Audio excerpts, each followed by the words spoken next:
The lovely Debbie Boone joins us here. I mean, I'm sure you've talked about this a zillion times, what the song You Light Up My Life meant to you and your career, and kind of where it stands in your heart today. Well, when I first heard it, I knew it was a good song. I wasn't excited by it, but I just thought, if somebody wants me to go into a recording studio and sing Happy Birthday, I'll do it. The lovely Debbie Boone, the song You Light Up My Life. It's one of those songs that, well, at least for some period of time, I think in virtually every human being, no matter what language they speak, that it was in their head for a period of time, to the point where everybody walked around with that You Light Up My Life on their mind, right? Which has to be a sensational tribute and distinction for anybody that's in the music business. Well, for the most part, yes, and I am very, very grateful. But a few people did want to break that vinyl over my head. Here's your record, Debbie. I'm using it as a frisbee. What are you talking about? The time. Wake up with Defo, joined by Lubie. Welcome to the Defo Show.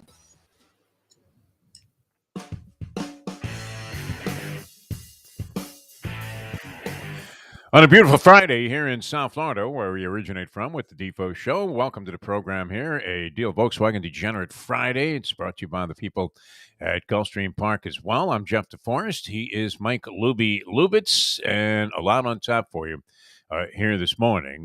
We can tell you this, though, and maybe we should issue some kind of disclaimer and or warning at the top of any Degenerate Friday program, which we're going to be diving in deeply. Mark Lawrence not going to be with us this week, but he has vowed to join us in a couple of weeks when we have the NCAA tournament on. In fact, I would imagine next week would be the time for the Mark Lawrence NCAA basketball tournament preview. Yeah. And, of course, we have the professor who will be joining us today with his new hit segment, The Professor's Big Board, and that could be anything. When is he going to have to lean on the Boston material, though, Lubie? I've been amazed that he's been able to dodge it. He's already done 3 of these segments and has yet to even mention anything that is east of the Mississippi at this point, much less the Boston area, which I would imagine he has a great treasure chest and depth of material, cynical material on. But brilliant last week with his top 5 Coach K victories, including the one over the immigration people who accepted his grandparents or whoever they were at Ellis Island without having to put a vowel in their own name, which is great. By the way, I mean, if you had the foresight, I never had the foresight to do anything like this. I don't think that far ahead. But if you had the foresight, I don't know, what could you have grabbed these tickets to the final game of the Duke regular season at Cameron Indoor? It's going to be Coach K's final game at Cameron Indoor Arena after a 42-year run, and the tickets are going for astronomical prices. Yes, $8,000. Mike Lubitz. I mean, if I'm a student, I'm selling my tickets, aren't you? In the student ticket plan, yeah, you're going to see nothing but rich people in the crowd there because these tickets are going for ridiculous amounts of money. I don't think it's as high as $100,000. Have you seen that? I heard like $5-6 grand, something like that. Yeah, it's like $8,000 to $9,000. That's the most. Okay. I haven't seen like. Why don't we have the brains to at the very beginning of the season when they release the schedule say, you know what? Why don't we buy 10 or 12 of those tickets for the final game of the season? Because nest egg. At that point in time, I don't know. Are we talking face value before it hits somebody? And whoa, Coach K's announced this is going to be his last year, and it never ceases to amaze me that I whiff on this sort of thing. It happened with the Miami Heat, of course, where their tickets became invaluable once they had the acquisition of LeBron James. Yeah. And if you had the foresight to buy season tickets to that particular year, the first year, you could have sold them every night for ridiculous profits. You probably could have lived for the next 5 years off the money that you made scalping your season. This is great, right? First thing we're talking about on a Friday is scalping tickets. People did it. People like that entire year, like here. They did well. What is the next big event? I mean, if Tiger Woods came back and played the Masters, but those tickets are hard to get anyway. And people that have those, I mean, don't you? That's like the New York Giants, right? Which is somewhat inexplicable at this point. I wonder You think the list has gotten shorter to get season tickets for Giant games? It's like the coaches that denounced their candidacy even though they weren't going to get the job, and they say, well, Joe Blow is removing his name from the list of possible candidates, and you're like, well, Joe Blow wasn't going to get the job anyway. So tell Joe Blow to shove his resignation right up his rear end. Yeah, he shouldn't remove his name. They don't want him. They don't want him anyway, right? Why is he removing his name? Because they were going to give him the job, and it might have been like something that caused him to be imperiled, right? Oh, no, don't give me that job. I don't want it. Yeah, I never Even get though I applied. removing the name. What does that mean? That's always a great one. He's removing his name from consideration for the athletic director's job. It's like, well, he wasn't in contention anyway. Otherwise, why would we be talking about this? They would have given him the job and he would have accepted it. Right? I mean, a lot of ridiculous things go on in the world. Phil Mushnick pointing out one of them today. And, when you think about this, it is absolutely absurd. The money that's being paid to color announcers. And Lubie and I were discussing this before we came on the air today. And good to have you guys with us here on Ion Channel, by the way, for the Defo Show, which you can find just by Googling the Defo Show. And we would suggest, even as a little bit of preparation, a little show prep, so to speak, for the Professor segment, go back and check the previous segments that he's done the last 3 weeks here with the Professor's Big Board. Since the advent of the Big Board, this thing has taken on a whole new life, has it not? Oh, yeah. Never mind his excellent picks. And the college basketball, I think, is going to be invaluable with the Professor as he gets into the first week of the tournament, which I will be now witnessing probably in the Borgata Sportsbook in Atlantic City, New Jersey. Big drop-off, though, in the buzz between going to Las Vegas for the thing and Atlantic City. What would you say, Lubie? I mean, it's really... I don't want to ruin it for you. You're going regardless, so you might as well have fun. But... Well, I mean, it worked out a lot better in terms of the time. I just don't like to bury myself with bad flight arrangements on trips to Las Vegas because it's a 5.5-hour schlep out there. Yep. Sometimes. I mean, and then by the time you'll get like a flight delay, so now you're at the airport, 3 hours before your flight, and then you get on the plane, and you're always cramped in there now. Flights are routinely full. Rarely, is there anybody not sitting in the middle seat, although I did luck out on both the going and return flight back from Las Vegas. But with that condition, the last time we went, which we were just there, the end of January for the National Handicapping Championship with Evan, don't mention my name, and Jersey Kyle Martinez, who may have contracted COVID while he was out there. I don't know. How did he get this thing? We got back a couple of days later. All of a sudden, he had it, and I'm like 2 seats away from him on the plane. There was nobody in the middle seat, but there was some lady coughing in the aisle there. Which used to be, you're thinking, wow, I mean, why don't you smoke another cigarette there, honey? But now it's like, whoa, COVID. Which is another thing that seems to be, is it over, COVID-19? What's the deal? I mean, is nobody getting COVID anymore?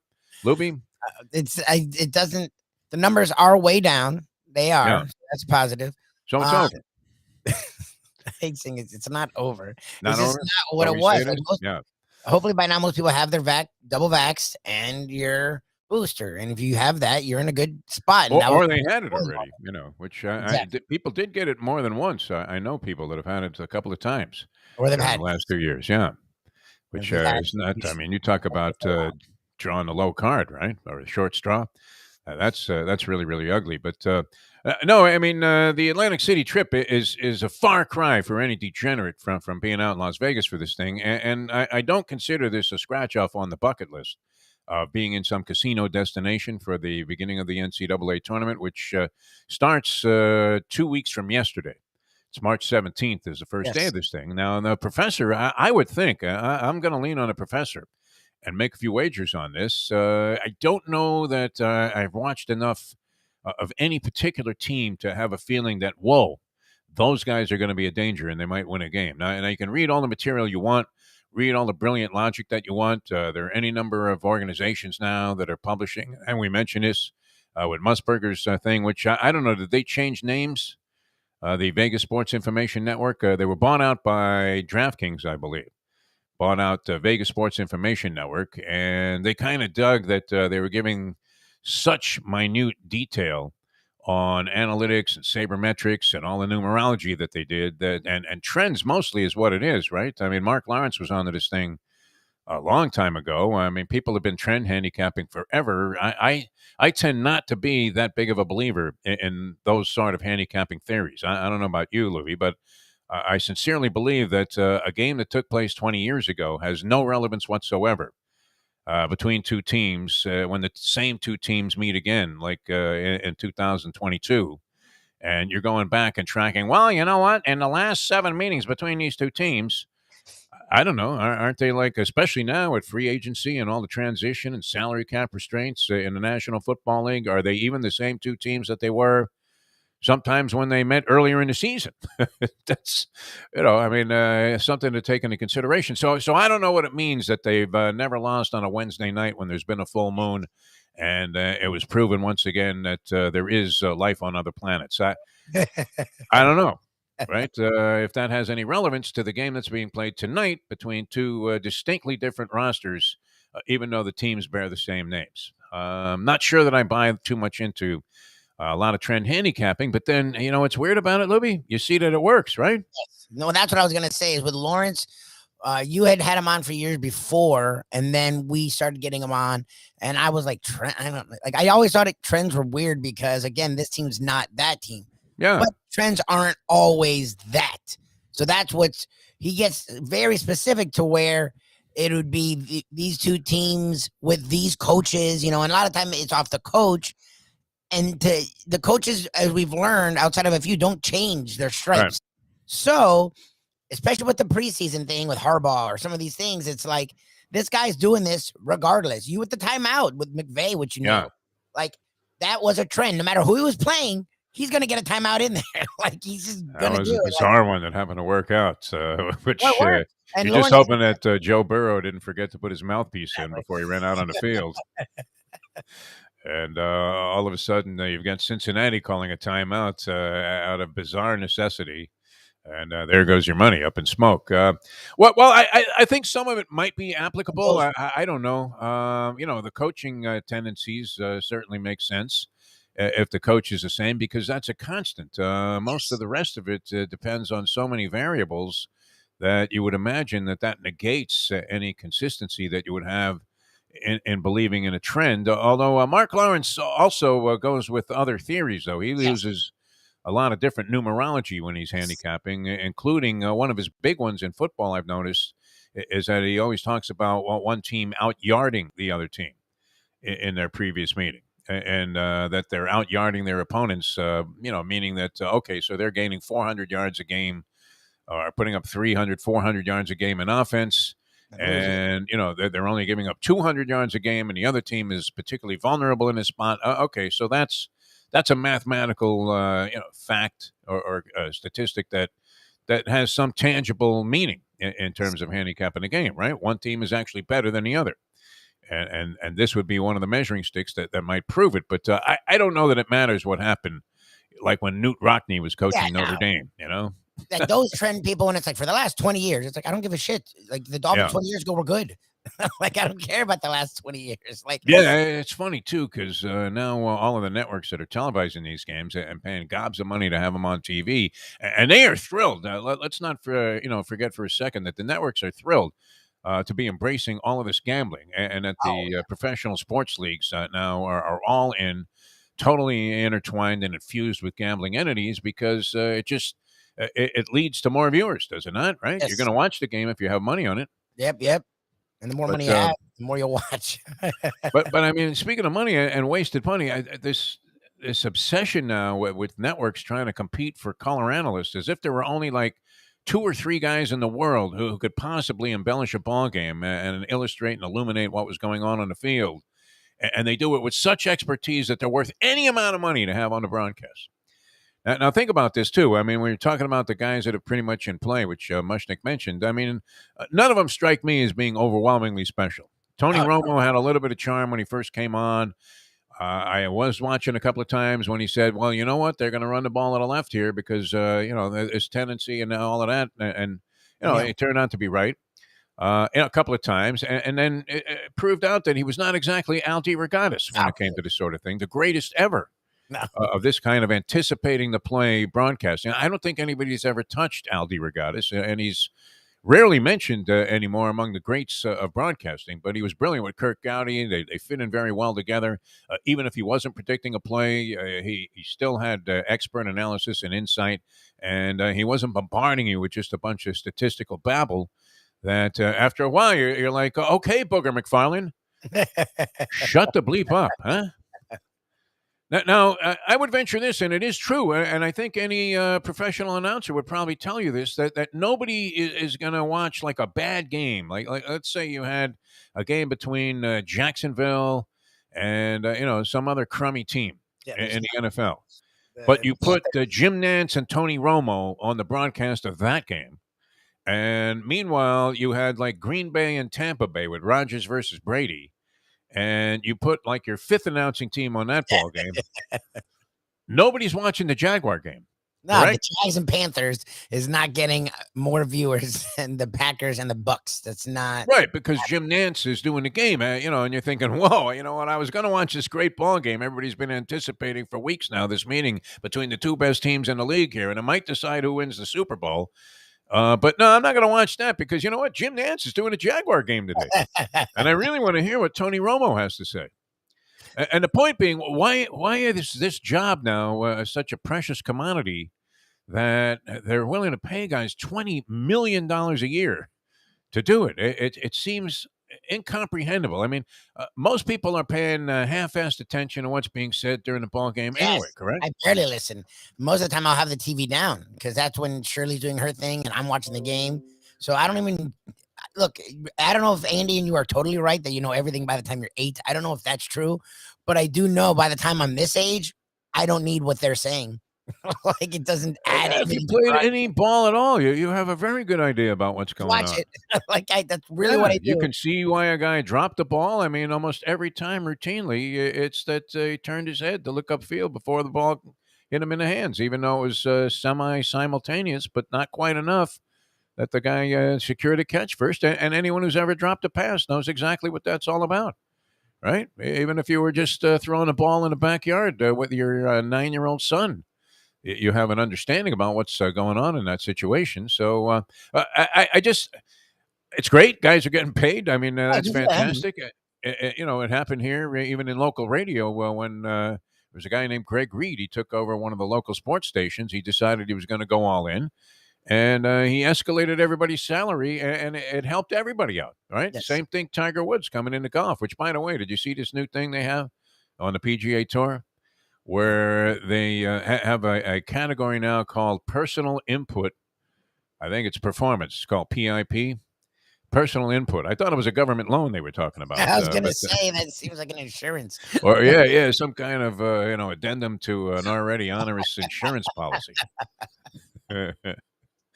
But they now they measure. They have some kind of statistical barometer for how much impact you had on bringing fans and whatever light there is to the PGA Tour. And Tiger Woods, who I believe didn't take a single shot last year on the PGA Tour, ended up being the most influential player and got $8 million, as a bonus for being that guy.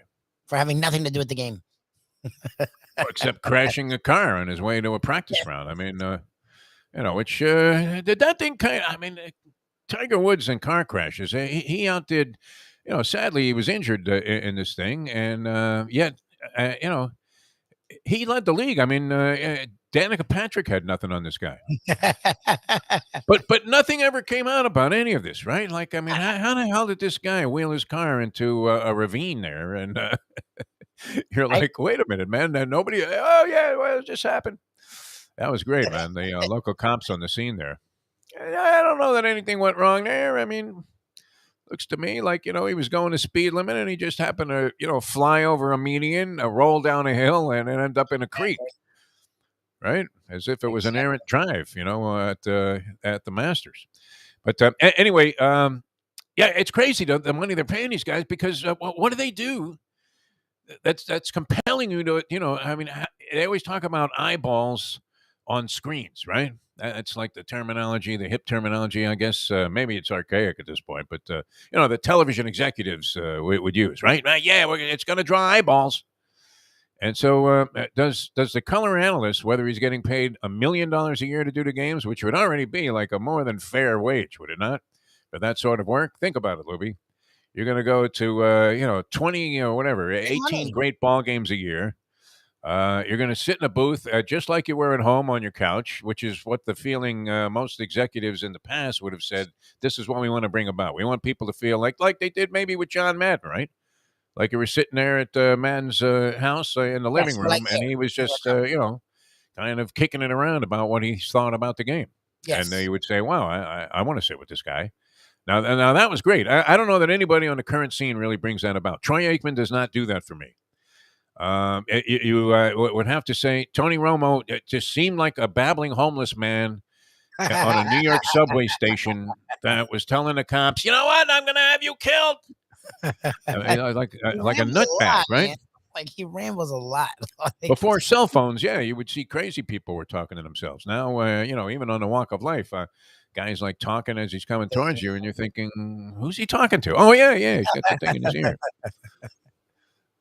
Thought maybe the guy was just losing it, but so Romo doesn't. I mean, I'm not tuning in the game because Romo's doing the color analysis on it. Nothing against Tony Romo, but I mean, do you have to give a guy $18 million a year to do that?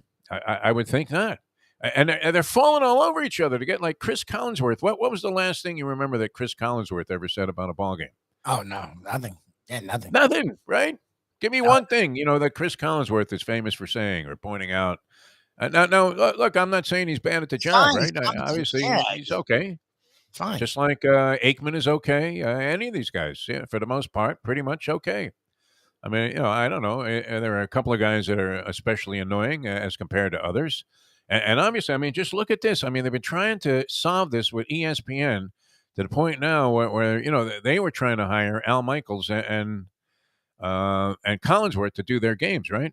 Wasn't that the deal? Al Michaels They were and going Collinsworth? after them first. Yeah. Oh, no, they wanted Buck and Aikman. That's what it was. Buck and Aikman is who I think they're sold on. I think Aikman has a deal that isn't Aikman already. Yeah, he just signed there for $90 million for 5 years. Buck's the guy they're trying to get that, but there were murmurs that Michaels and then I guess maybe Collinsworth. I didn't really hear it was going to though. Maybe Aikman. The game's on by itself. Yeah, that's really. You're either watching it or you're not if you're a fan. And most people are football fans, especially that would listen to a Degenerate Friday show and this particular piece of rambling. But, I mean, but you're going to watch it no matter what. They could have Paulie Man and Gurgles doing a game, which might be a better broadcast. But nonetheless, I mean, are you going to say, oh, well, wait a minute. I hate those announcers. I'm not watching that game. Like, no. Robert Griffin III got a lot of crap when he did college football games because he's not good at that, but it didn't stop me from watching the game. I would just be like, what are you saying, RG3? Like, what are you talking? And a good part about that, Lubie, and I haven't seen enough of his work as a color analyst to really have an opinion about RG3, but if he is bad at it, what's great is it enhanced his career because now he's an expert on everything because they call him in to analyze virtually every situation. And you're saying he's a babbling fool when he's on these broadcasts. Oh, no. When he's doing a game on Twitter explodes. Twitter's like, what is... Because he says the weirdest shit, and it's like, what are you talking about? But, like, it doesn't make me change the channel. I may, like, mute it or lower it, but and when they have... Look, and that's the thing is, I'm not hating because we have a few broadcasters we do respect and like a lot. But, again, and I love Ian. Ian does a great job. When he's on a call, it, like, eases me. Oh, no, he's tremendous. Yeah. But I'm not like, now I have to stay. And I love Ian. He's a friend. I still am like, okay, like if the game gets boring. If Gus Johnson is doing the same game and I want to watch it, I put up with the screaming, right? Yes, that's what it is. That's what's weird is like they're like negotiating against themselves. Like no one's telling them they're that falling all over each other for color analysts that have, I believe, close to zero impact on the number of viewers, if not zero flat out. Might even have a negative influence. Right. I don't know. I would never say that I wouldn't watch a game because some guy was calling it. And actually, like you said, you're disappointed when it's a guy that you absolutely are screaming at the TV every time the guy opens his mouth. It's annoying, but I'm not sure that everybody's in that. I mean, maybe that's just me because, I always wanted to be an announcer and, so, watch guys and you're thinking, well, geez, I could do that. Right. And it's not really based on that principle because, most of these guys, they're competent at it. Yeah, they're fine. They're able to stand up in front of an audience of hundreds of millions of people and not break a sweat, which is kind of cool, right? Yes. I mean, you might crack thinking, I'll never forget, this producer that I was pretty friendly with when I was doing boxing. And he would always, right before the broadcast, his last directive to me was, and, he was just busting my chops. He would say, 3, 2, and don't worry about the millions of people that are watching, Defo. 1, go. It's random. How'd you do Millions that? of people. Why would you do that? Hamina. Like right then? Yeah, no, we So we weird. had like a running joke about that, like about Okay. guys that give really bad directives. Yeah. What the fuck with you? And it should be.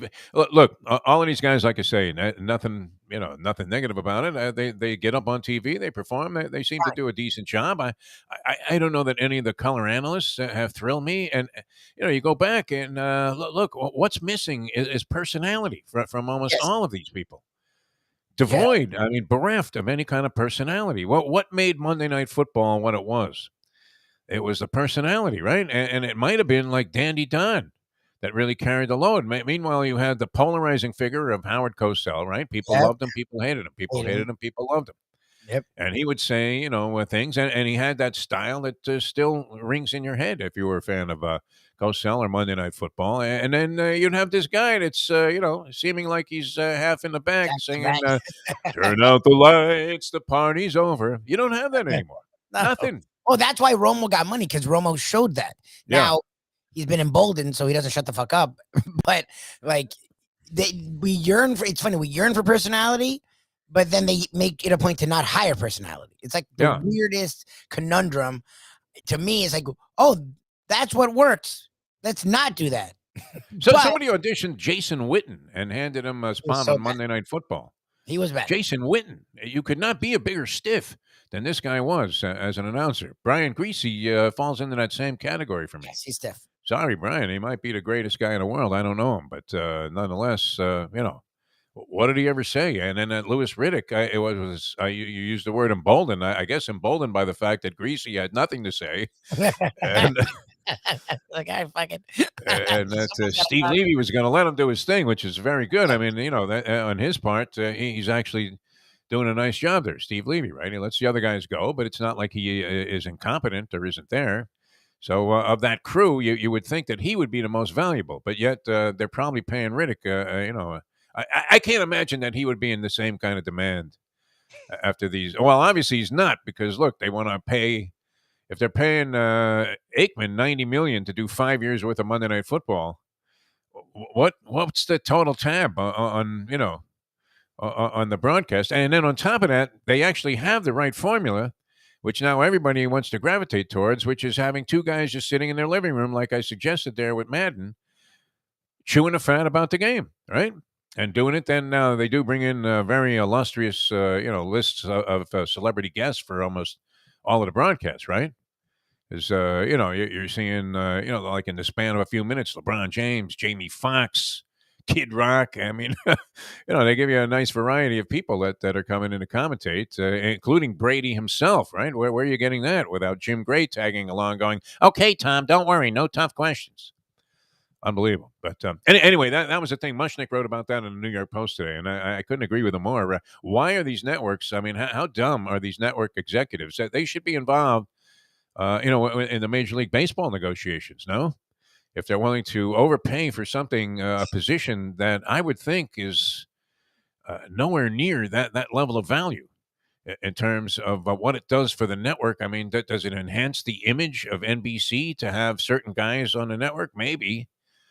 But I don't know. Short of like Brady, who really should command that kind of capital? I guess Peyton Manning would now, right? I mean, if anything, Manning is a very sharp guy, is he not? Manning's Peyton great, Manning? but if Manning was in that role, there's only so much he could do. Like, they showed what works. You just said it. And that's the funny thing is, it's like, all right, fine. If you want to really find something, like, I don't always watch Monday Night Football. Like, I'll watch parts of it, but I know I have to go to bed before the end of the game. So to me, to watch the quarter, a lot of time I'll say, screw it. But what Eli and Peyton were doing was so interesting, I had to watch. Because that's what you want. About the game. It was about their conversation about the game. So I would take stuff from it, learn about it naturally, not have it forced on my throat. And I enjoyed it. I felt like I learned something. So they gained a viewer in that. So do more of that then. Like grab players that are interesting and put them together in their houses or whatever the hell and have them just talk. But don't put money onto guys that's not changed. Aikman hasn't changed a damn thing. I like Aikman. He's actually not bad. But I've never been like, oh, thank God Aikman's on the game. Oh, yeah. I mean, he's all right. He seems like He's a decent fine, guy. like, he's never made me watch a game or made me not watch a game. No.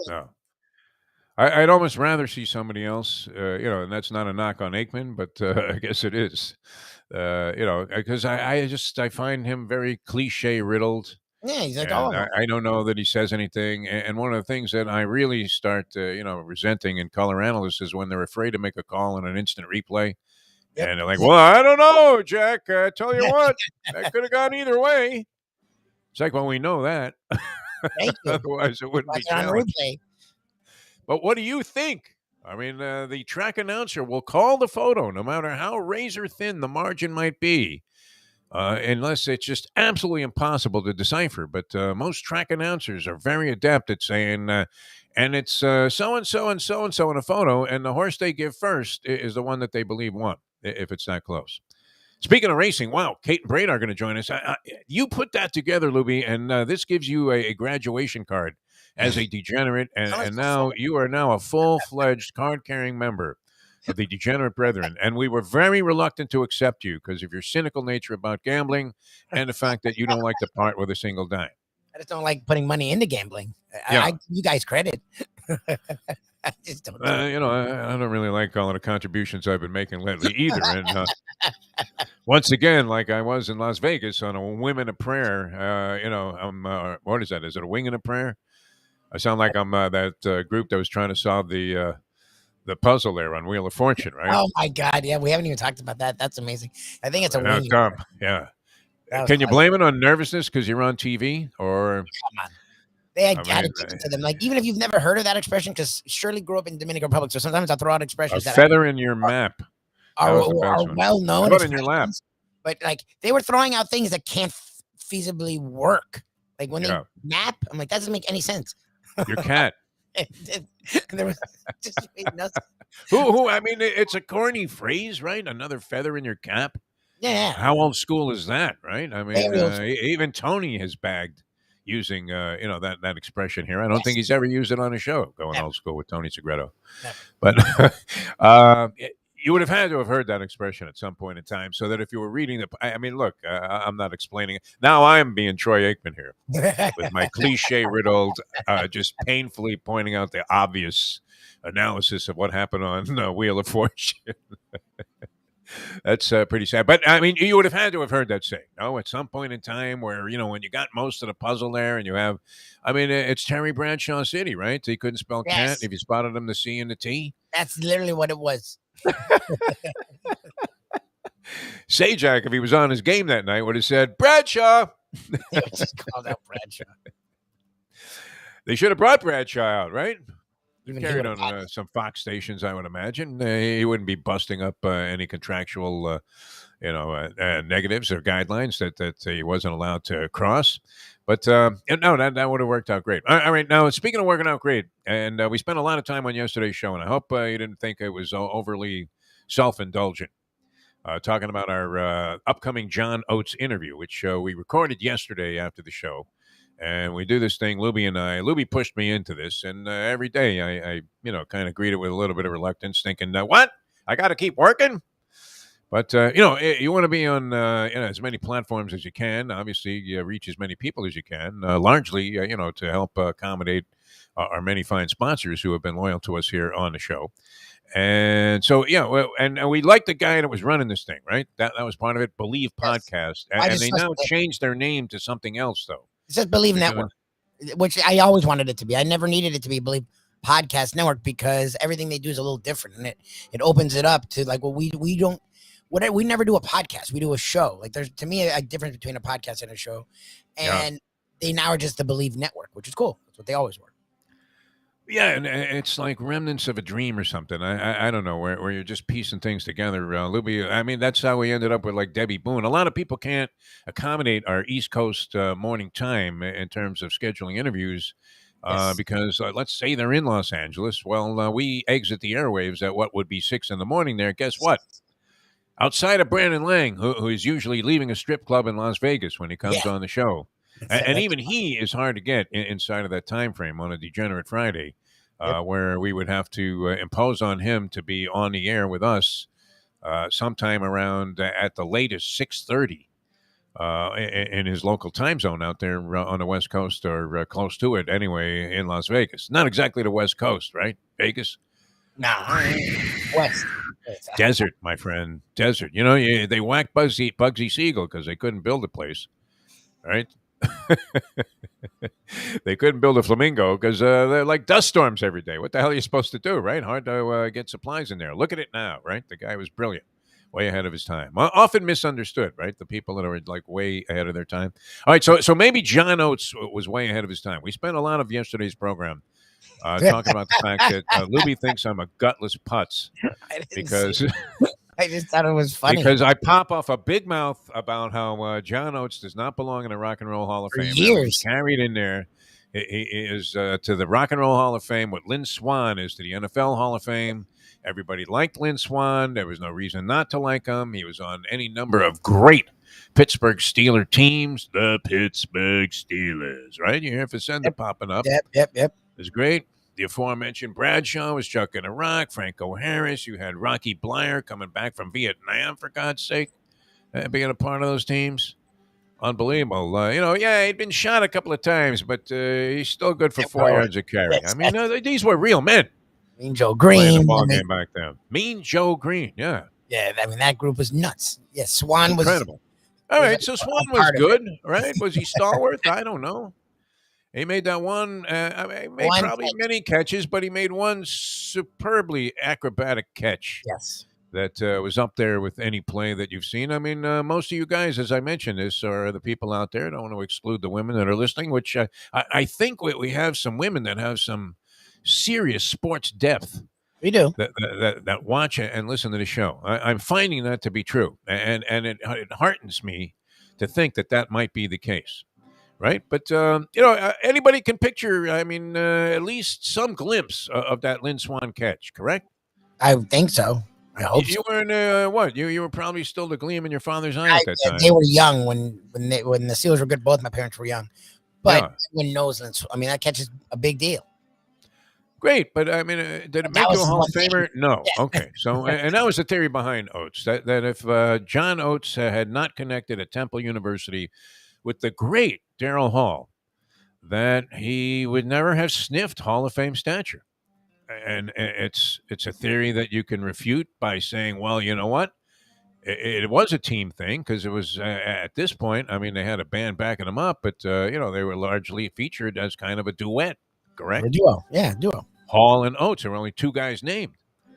So Yeah. Oates, by just the nature of the association and the affiliation with Darrell Hall, probably should be in the Hall of Fame. No, and he was a contributor, right? Because did he not specify in this interview that he wrote the song "Man Eater"? Or he had the idea for it. He came up with he made it clear that it wasn't Darrell Hall and then Oates, and it That wasn't. Oates was a contributing factor Yes. to a band that sold over 80 million records. They're the highest sell to this day, and there's duos to this day. Yeah. They're the highest selling duo ever. Like that's a lot. And think about that. I mean, there've been a lot of great great duos. duos, right? Simon and Garfunkel pops into your head almost immediately.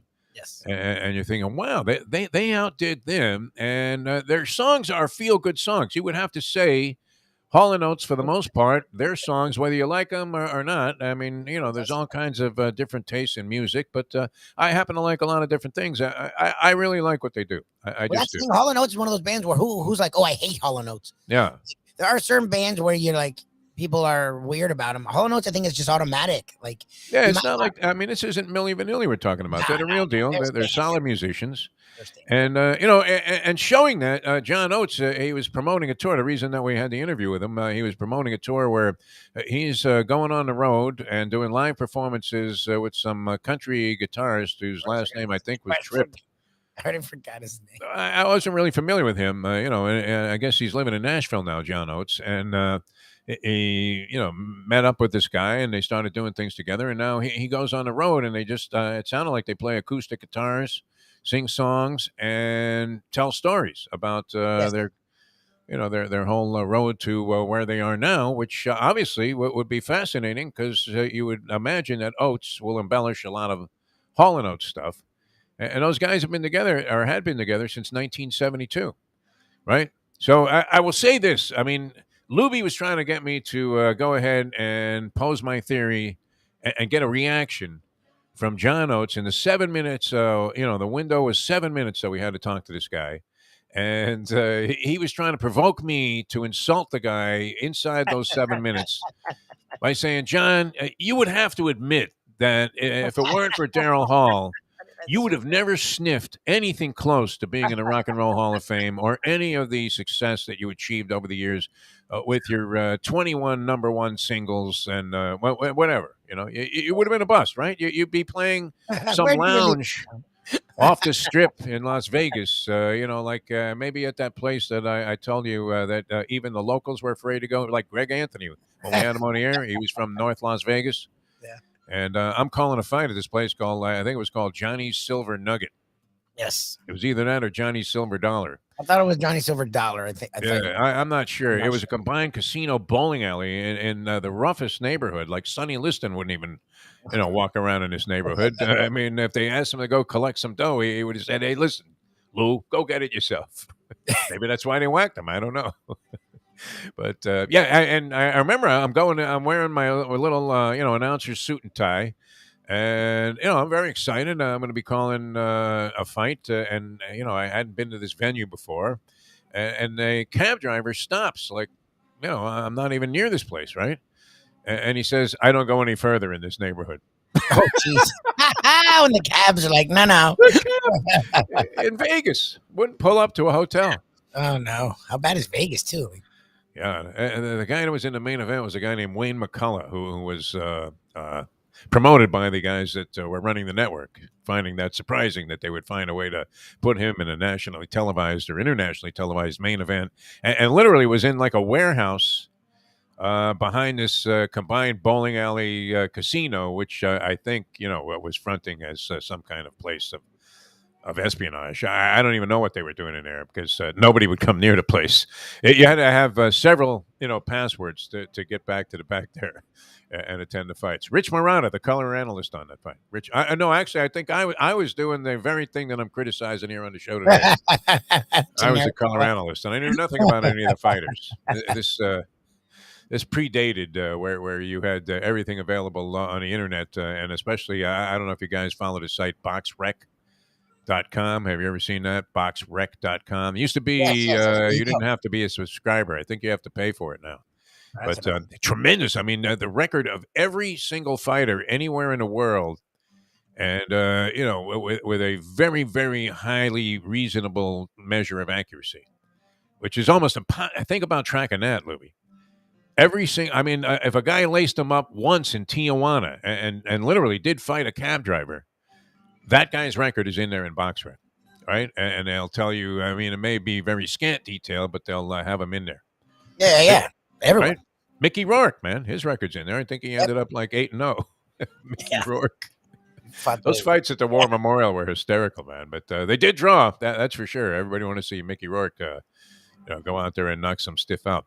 All right, we have a lot to do here on the program. Caton Bredar is going to join us here. It's the Fountain of Youth weekend. I saw my man Todd Schrupp in town. Hi, Schruppy. How are you doing? Great on the tube yesterday. One of the greats. Started out here in South Florida and now is the featured voice and face of TVG, which, that was suspect to survive in the beginning. I think they went through their various travails and then were bought out by one of the big British bookmakers, right? And now, thriving and televising races from all over the place simultaneously in different locations. Absolutely fantastic. The expansion. Schruppy's the voice of that. And delighted to see yesterday. And did you put this together on your own, Lubie? Because you would not be inclined to know that a big race for 3-year-olds is taking place at Gulfstream tomorrow.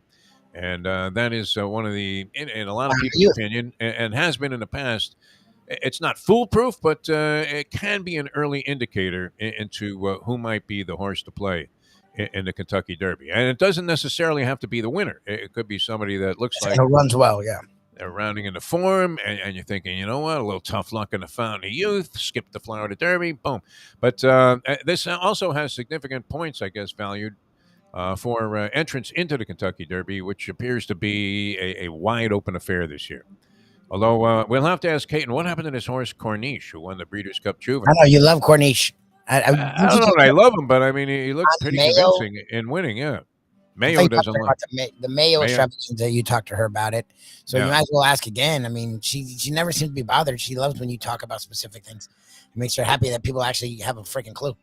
Well, and a great analyst. I mean, Caton is one of those people. I would consider her absolutely the top of the horse racing analysts that I view. I just respect her opinion greatly. She has a real feel for it, real love for the game, a lot of insight. Also, it's a family thing, and I mean, she also is a qualified horse whisperer. Yes. Which is not an easy distinction. I mean, you can get a black belt in judo or karate, Lubie, all right, and maybe not be, like you were about to go on and make some kung fu movie, but to be a horse whisperer, I mean, outside of Robert Redford, do you know of any? There was a guy in Seabiscuit, and I forget the name of the actor. He does a lot of character actor roles, and he played the trainer in the movie Seabiscuit. And he was also a horse whisperer, right? Because the biscuit was like laying on the ground there, ready to be humanely destroyed. And he says, you can do it, kid. You can do it, man. It was like Angelo Dundee in the corner. Unbelievable. You're blowing it, kid. All right. But anyway, our interview with John Oates went well. He convinced me that I should never, ever offer up this theory again about John Oates not belonging in the Rock and Roll Hall of Fame. I'm now convinced that he really earned his spot there and is well deserving of it, Lubie. So if you ever hear me say that again. It was a good, and you'll hear it today. It's our Believe episode for today. Couldn't have been a nicer guy, right? Dude, he really was like just a nice guy, and he took all of it in stride, and it just seemed like it's like, oh shit. I did ask him if he had based the song, he and Daryl Hall had based the song "Man-Eater" on either of my ex-wives. Figure, you know me, I'm going to work some kind of joke material into the thing, and he had an interesting response to that, which actually was something that I hadn't heard before. Enlightening. I definitely went to him just to hear that. Like, he gave us a bit of information I had never heard of in regard to that song. And it was now when's that going to be posted there on Believe Podcast? Today, 11 o'clock. It'll be out today at 11 o'clock. Our conversation with John Oates, yeah. The Hall of Fame rock and roller. I owe you an extra pile of chili when we go to Skyline Chili with Mayo on that sick bet that we made. Okay. For, me not having the guts to go ahead and tell him what I've been saying for years here. You couldn't have. He was great. Like, he was really a nice guy, and he made it clear that it was Hall and Oates. It wasn't Hall. Oh, yeah, and then there's this guy Oates. Well, I mean, there's an inappropriate time to be Mr. Hardcore Journalist. Mayo might not agree with me, right? Because he's one of these Mike Wallace types that comes in there and, says, you said those were new transmissions. And the guy puts the hand over the camera, and like all of a sudden has to hide his face. Get out of here, Mike. But there are times and places, I guess, for certain questions to be posed or theories. This would not have been one of them in the 7-minute window. And does Oates need to know? I'm sure he hasn't ever gotten any feedback. Our reach is not that powerful enough yet, even with a syndicated radio show now all over the world here on Ion Channel, for it to have gotten back to John Oates like it did to Joe Philbin, right? We've been calling a carpet on some of these things before, yes. Lubie. No, we were going to bring it up to Philbin. We had no problem because, again, with Philbin, we had plenty of time. Yeah. The moment was right, and he brought it up, so we discussed it. When You would That was the nickname we had described to him, Smoking Joe Philbin. Joe, and it was Because, I mean, obviously, it's a parody on the idea that this guy had the personality of a plant when it came to. Yeah, plants might have more personality than Philbin had in those press conferences. I mean, he was vapid, is the only way to put it. So, just to put a little sizzle into the guy, we started calling him Smoking Joe Philbin. It got back to him, of course, that we were the ones doing that, and he confronted us about it. When we had an interview with him at training camp one year, and I'm waiting for him to sock me in the face, and he said, "I really like that, man." You loved it, yeah. Smoking Joe Philbin. Look, if there was a moment where Oates was sort of not being a jerk, but like I don't know, but it didn't deserve it. The guy was really cool to talk to, and this thing he's doing is really cool. So like. It was the way he talks about Hall & Oates is he's not like embarrassed or ashamed or defensive. So it's like I think they're more equal than we, and by we I mean you, have given them or him credit. Yeah, it's just that Daryl Hall like so badly overshadows his talents. You're the worst. No, the guy couldn't have been any more enjoyable. I hope you check it out. Believe Network now, BLEAV. That's the thing. It's a weird spelling. Yeah. We got an email from like the head guy yesterday about these new changes they were making, right? It says they're going to be more focused on social media, which is what we want and good for us. And they're now the Believe Network, because I think when people hear podcasts, people get weird. So again, like when we tell people what we're doing, which is actually more far reaching than what we were doing, people don't understand that. So you have to do a whole explanation. So if you just say the Believe Network, then you don't have to do the whole fucking explanation every damn time. You know who I got a text from yesterday? I don't know if you did. Josh Booty, speaking of Believe podcast. Did? Booty, yeah. When did Josh Booty. He's got something working here that's going to be huge. I love Booty. What he wanted us, Booty, man, out of nowhere, man. I don't care. I'm just saying, like, he had to, like, look. He could have just reached out to me. That's funny. Good for him. Oddball day yesterday in that regard, because I also got a text, which I seldom do, from Len Robbins, one of our favorites. Robbins reached out to you? Oh, I haven't talked to him in a little bit. Same day, yeah. I mean, unbelievable. Josh Booty, Len Robbins. Name dropping here. I'm not going Hank Goldberg and saying I had lunch with these guys.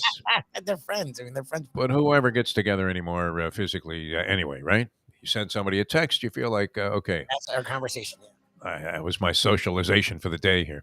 All right. You're going to love to socialize at Hialeah Park. We love being there. And wow, with the Fountain of Youth coming up tomorrow, what better place? I mean, I know people are going to be going to Gulfstream and taking in the race live, but this is no distant second to being there, and may even be better in some regards, right? I don't know if they're charging a fee to get into the stream, but I can assure you they are not charging you anything. In fact, they're giving money away when you come to Hialeah Park. It's absolutely great. And you say, well, come on, Dave, they're giving money away. Yes, in this way, you get a player's card, and wow, I mean, they just ratchet up like the free play almost constantly. They can't bend over more backwards to make you feel welcome and part of the family at Hialeah Park. Steve Calabro, I mean, that's one of the reasons he's well respected. I mean, look what happened with Jeter and the Marlins, right? Jeter's kind of, speaking of vapid personality, didn't really ingratiate anybody into thinking, wow, this is a great organization. I feel like part of it. And they do that. They have that quality. Steve Calabro really makes that happen in the casino there. And in the Champion Simulcasting room, that would be the place to punch away on the Fountain of Youth. What do you think of the Paco Lopez horse? By the way, Louis, can I bet on Paco? I love Paco. I love Paco. And why is it recently, Signs from the Gods of Gambling, that on my Facebook page, an old picture from about a year ago. Oh, yeah. Why did that pop up? I meant to me with Paco Lopez. Yeah. That was weird. I'm like, why did that just random? Like, did someone just talk about it now? I'm like, was that a sign, Lubie? I think so. It could have been a sign from the Gods of Gambling, because you need to. This is why we have these Degenerate Friday sessions here. It's almost like going to parimutuel heaven, right? You have to be able to read the signs, and are they always the same? I sound like Joe Garagiola here. Right? Well, it's all about the signs here. You see, he put two fingers down and he stuck them up his nose, and that means he wants a little bit off the cutter. What's the name of the one that was the former McCarver? You're telling McCarver. Oh, McCarver was great. He was great with the signs. Like, you sound like McCarver. You know what's weird, though? McCarver had a brilliant broadcasting career, and he was a great ball player, Tim McCarver. He really was great, right? And then he became like Steve Carlton's personal catcher wherever Carlton went. And whatever he pitched, even if McCarver like it looked like Smokey Burgess behind the plate, he was still catching Carlton because Carlton loved him, and Carlton, was calling his shots. Yeah. But I mean, he's more remembered for that like spat that he had with Deion Sanders, where Deion called him out after what was it, a World Series game or some playoff game, and and McCarver had been saying, well, this is a bunch of crap, man. The guy's playing football in the daytime, and then he's coming out there and trying to play Major League Baseball at night at the highest level. Which, all right, that's what McCarver believed. And Deion threw a drink in his face. Do you remember that one? Yes. No? I remember it, and I didn't care because McCarver was great. He was sort of a piece of work at the end, but he was always great as a broadcaster. That would have happened if I insulted Oates and we were in front of the guy. See, now that would have taken guts to say it to his face. Why? Right? Mr. Jim Rome, Jim Everett, say Why? it to his face. Why? And he would have had every right to send me just flying through the wall. Exactly. I rooted him on. How did Rome parlay that into being like a $10 million a year announcer? Unbelievable, right? So you would have thought that at that point his career was finished. But see, you're almost better off being, the punchline of the joke. Sure. You get more attention from being that guy, but whatever. Like that's not. Well, it's no joke. It's no joke in Hialeah Park. That's and great. It's going to be great tomorrow. So you might have to make a reservation to get one of those booths. Gurgles loves that, man. He loves sitting there by himself there, and he's got his glasses on and a pen out, and he's got his racing form, and he loves the the fact that Hialeah is always giving you some kind of a bargain, which the horse player rarely catches that. Lubie, people figure if you're dumb enough to go in there and just start sending your money in on things that you know nothing about, that have arbitrary and completely random results, that they may as well cream you for $20 before you come in the door, right? Juice the price of everything. They don't do that at Hialeah Park. No, it's another reason I love the place, man. I mean, you'll go to the bar and you're expecting to pay like $30 for a couple of drinks, and the bartender comes back with like 6, and you're like, 6. No, I said I wanted 2 of those. Exactly. You're like, unbelievable. did you hear me? Guys literally are having if you ordered it there, they probably would find a way to make it for you with the catering that they have at Hialeah Park and the different restaurants. Pheasant under glass. I would imagine you could probably pick one up, right? Guy's got one of those things. I'm not covers promising. it with a little napkin over his wrist. You got a good Hialeah Park. I don't know about pheasant.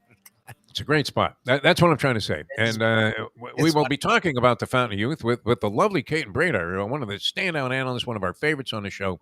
I was so happy to see her in town here. I thought she told us, well, I saw her at Christine Lee's when we went down there for Marty the Party Sack's birthday party.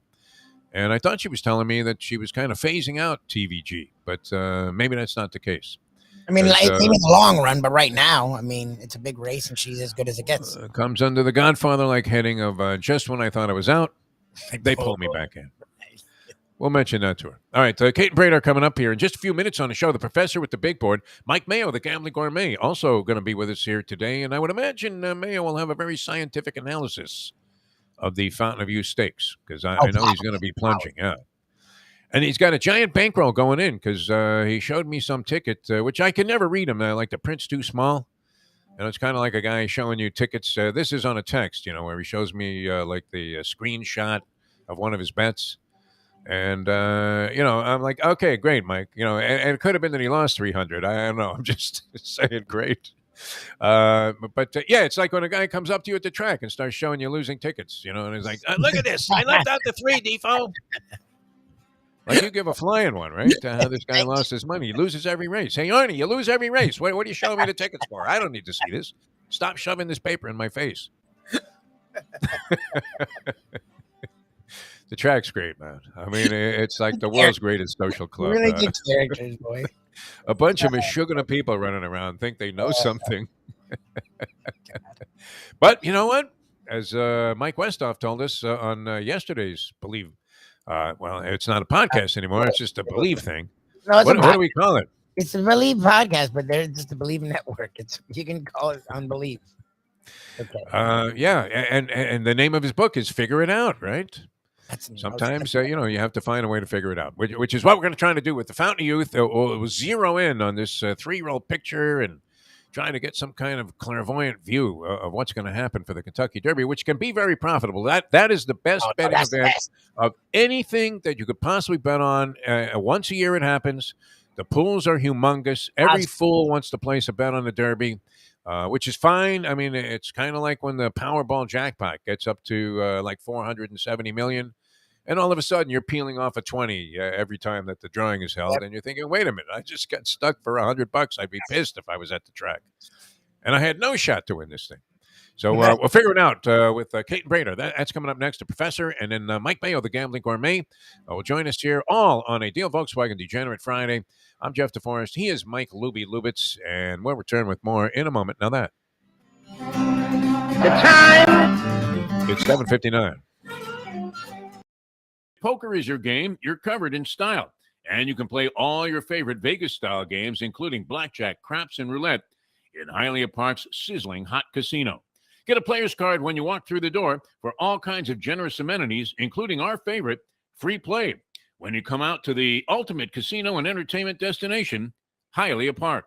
These days, we're all looking for comfort anywhere we can find it. Thank goodness for Landlubbers Raw Bar and Grill in the Plantation location, because they are making sure you are as comfortable as possible. You're going to have the best wings in the world. You're going to have a great burger. You're going to have their amazing soups. Again, Landlubbers Raw Bar and Grill. It's nice and easy. Just go to landlubbersbarandgrill.com for both your pickup and free delivery. Thank goodness for Landlubbers for making you always feel right at home. Catholic Health Services is committed to care that changes as your needs do. Our full continuum of services is designed to be there throughout your care journey. If you need assistance with daily living, post-acute care following a serious health event, or additional medical care at home, we also offer skilled nursing and palliative and hospice care. Your care needs may change, but our commitment never does. Catholic Health Services, South Florida's #1 choice for post-acute and end-of-life care. Visit CatholicHealthServices.org. Francois Lebec, you're on 940 Wins, 1230 The Zone. Good morning, Francois. Listen to me one moment, please. You fat ass. Tired of the way you speak about the Canadians? We are good people. We have vacationing on the beach. We bring our dollars here, and you're always putting down the Canadians. And me, personally, am sick and tired of your crap. And you're not losing weight. I saw you the game. You're fat like a pig. The other thing that I would like to say is that you're going to throw out some baseball. I will be there personally to boo you out of the stadium. We come here as good people, friendly people, nice people. We don't need you to speak like you speak, Jeffrey, the fat-ass Deforrest. The Defo Show, Defo and Lubie. We now return to the Defo Show. I actually don't think that's applicable anymore. You've lost like a ton of weight, so Francois can go screw himself.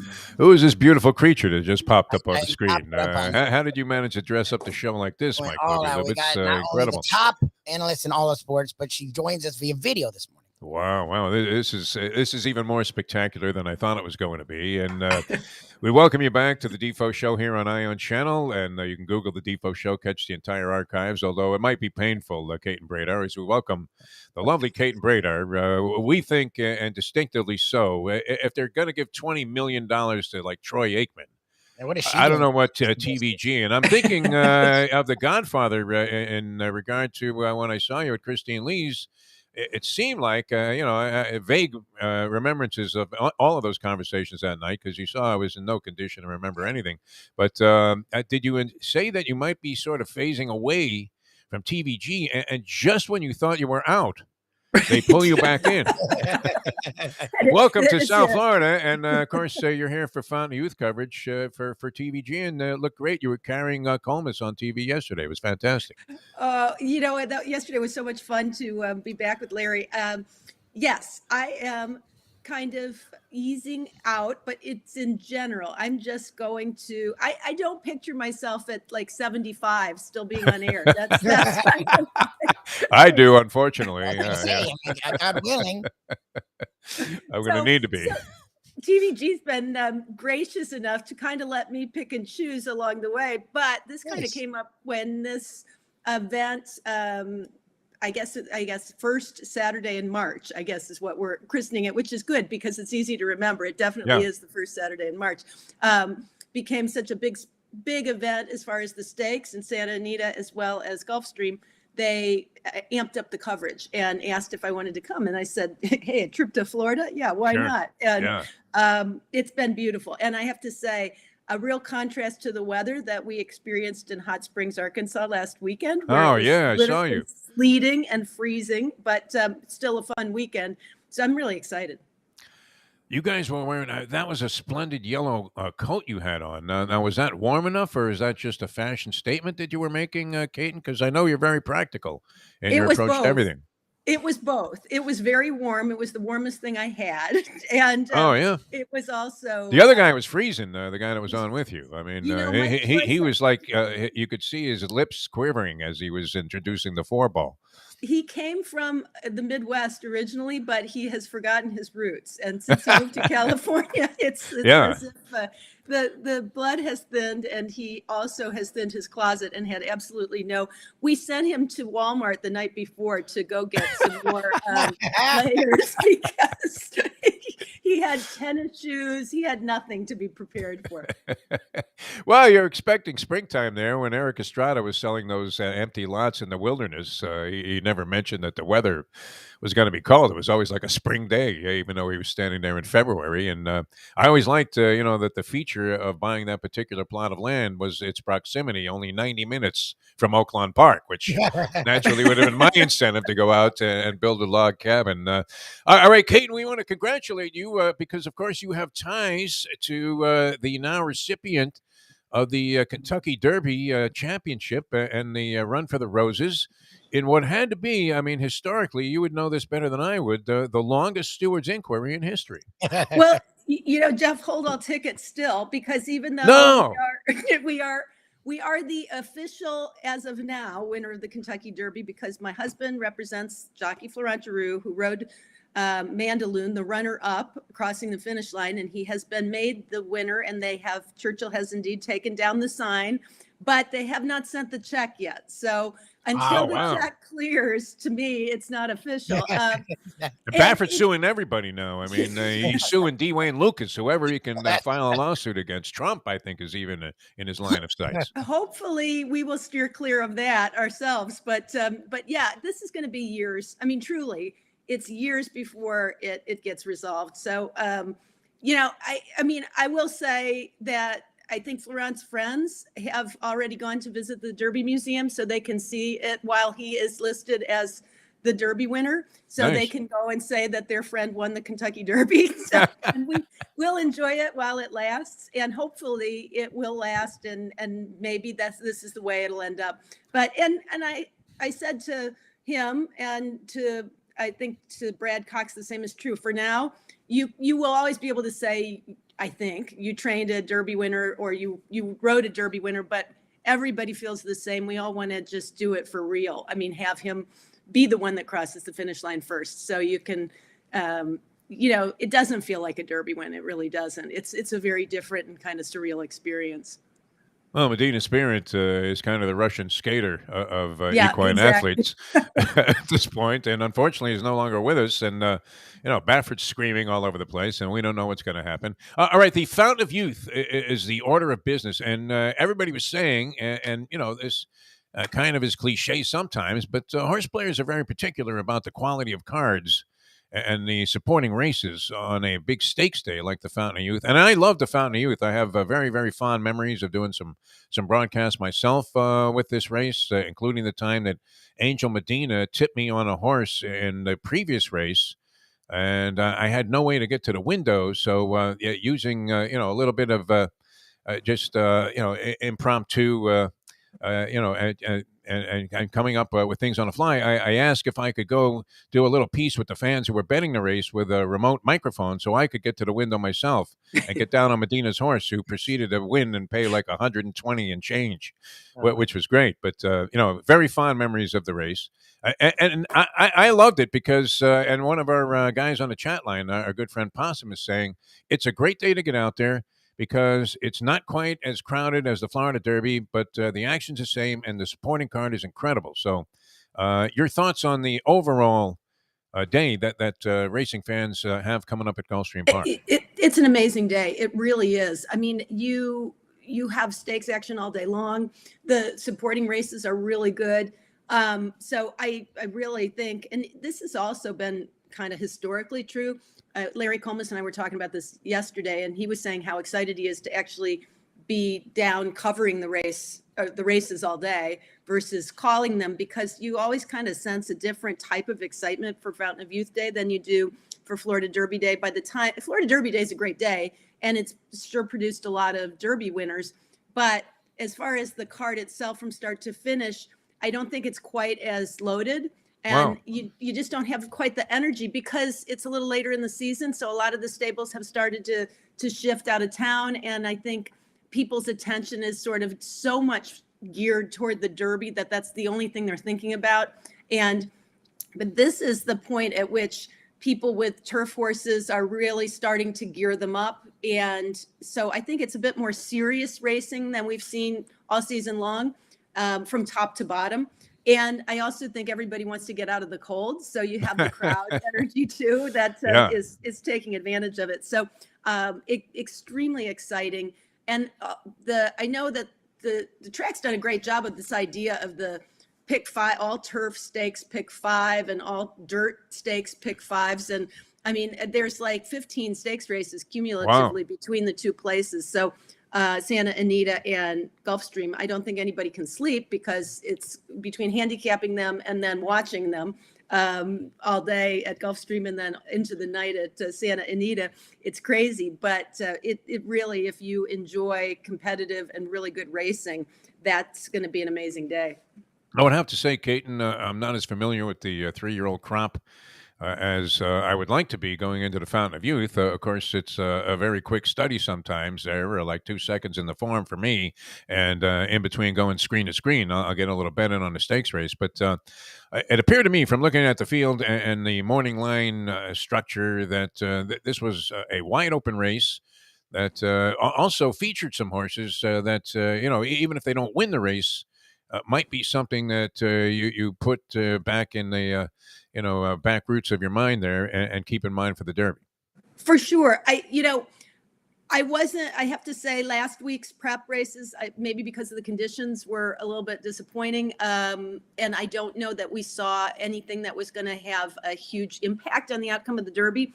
I think that it's almost the opposite in this race with the Fountain of Youth. I think any one of a number of horses could jump up and have something to say, depending on what happens. But from a better standpoint, I'm going to be honest, I still haven't made up my mind who I'm going to bet on, because it's that wide open, in my opinion.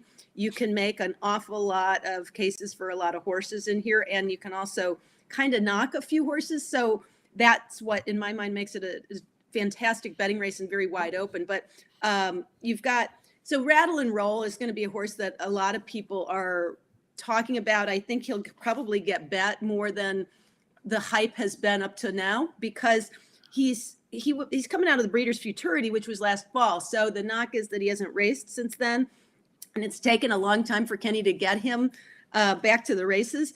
But he won his last 2 races, and he really looked good when he won the Breeders' Futurity at Keeneland, going 1 mile and a 16th. So he's kind of got a leg up on the competition, having already proven he can win against some good horses and at 1 mile and a 16th.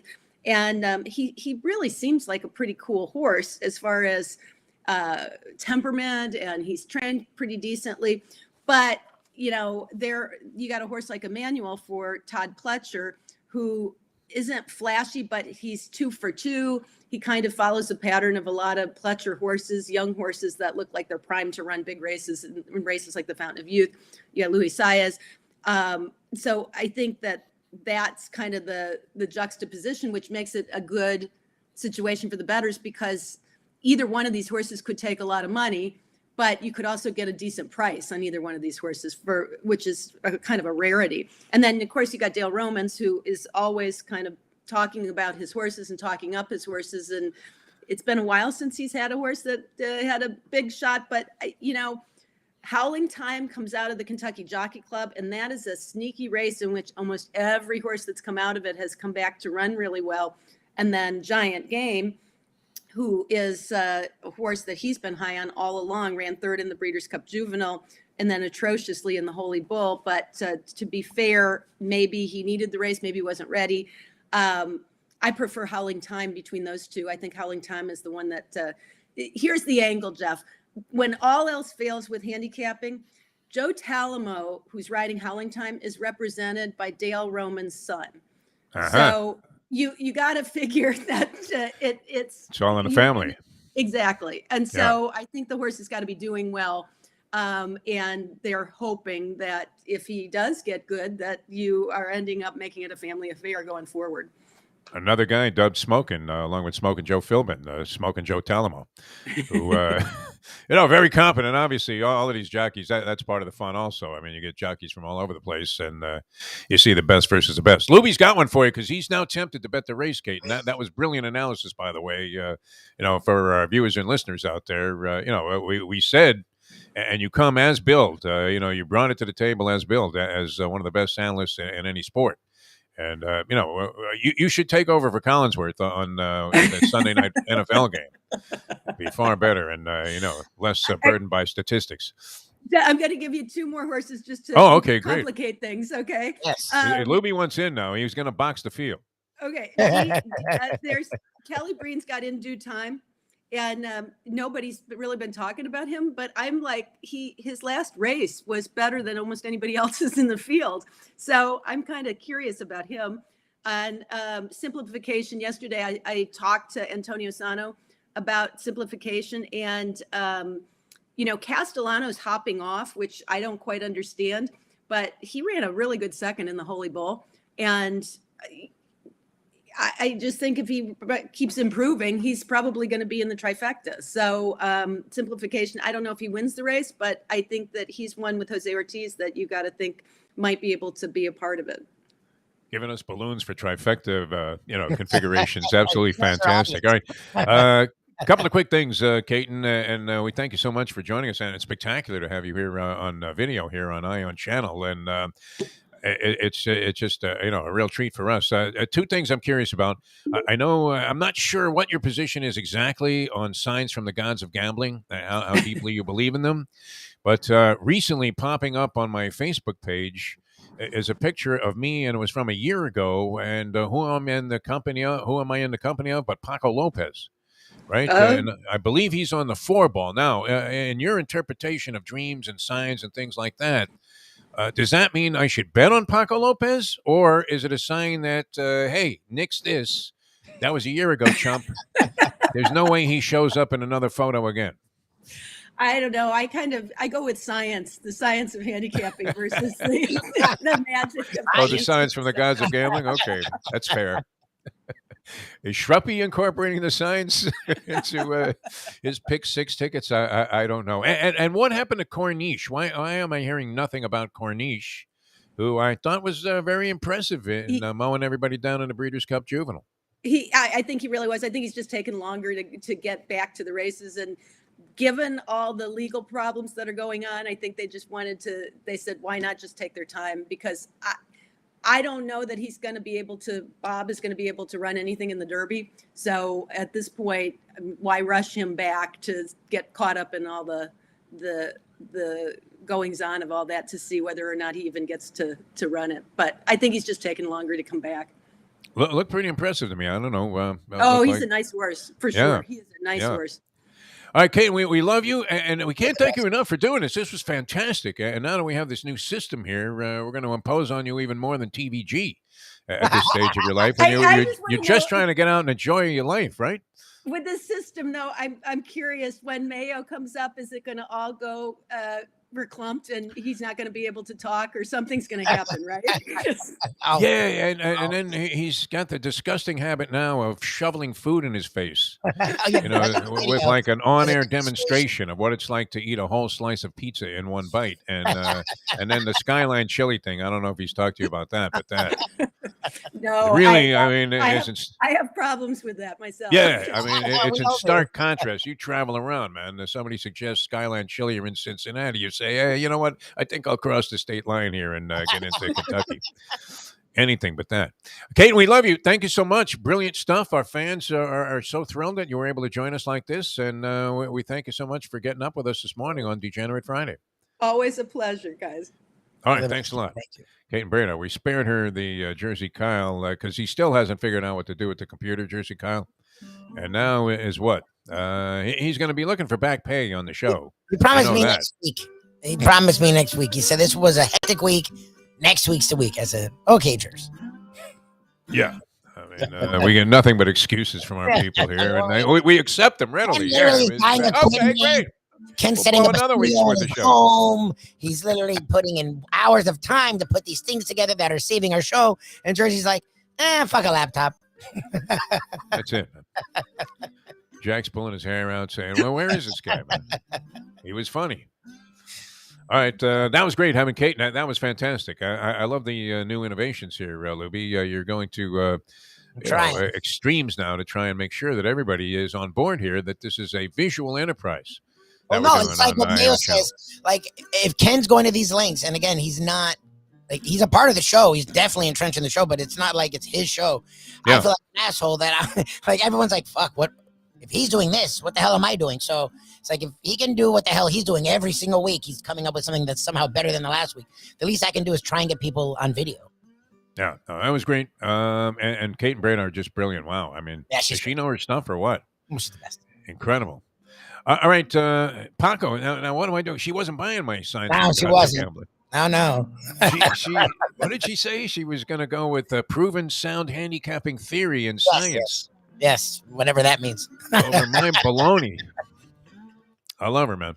A great woman in broadcasting. Saw a great female musician last night, Anna Popovic. Wow, Funky Biscuit, Al Poliak. Thank you for that one. What a band! Had a little horn section there with a trumpet and a sax. They were both dynamite. The drummer was as good as any drummer I've seen at the Biscuit, and that's saying a lot. Nice. I mean, that is saying an awful lot. And great keyboard player, fantastic. Bass player was, like a king of funk. And this Anna Popovic, quite the good-looking number. And she can play, man. She can shred the guitar. So thank you very much. Great show there last night, the Funky Biscuit. The Professor, that's in Boca Raton, Florida, for the uninitiated, and worth the trip if you're coming to Florida. Make plans to visit the Funky Biscuit. All right, the Professor coming up here. Don't forget about Jimmy Johnson's Big Chill. Great place, mile marker 104, Overseas Highway, Key Largo. A couple of weeks from now, right? So you have the NCAA tournament, the sports bar remodel, great food and drink there available, and it's just absolutely fantastic. Check it out on the website, jimmyjohnsonsbigchill.com. You see the video, the visual that Amy put together here on Ion Channel if you're watching the video stream of the show, and it's just like that. This is one of those places that doesn't look anything like the brochure. No. That's literally a spitting image. There's a place down there called the Sunset Something, which, probably half the places in the Keys are called Sunset Something. But, and the brochure, it looks spectacular. And you're thinking, really, for like $89 in the Keys in the height of the season? What do you think you're getting for 89? Height of the season on the water. What's wrong with you?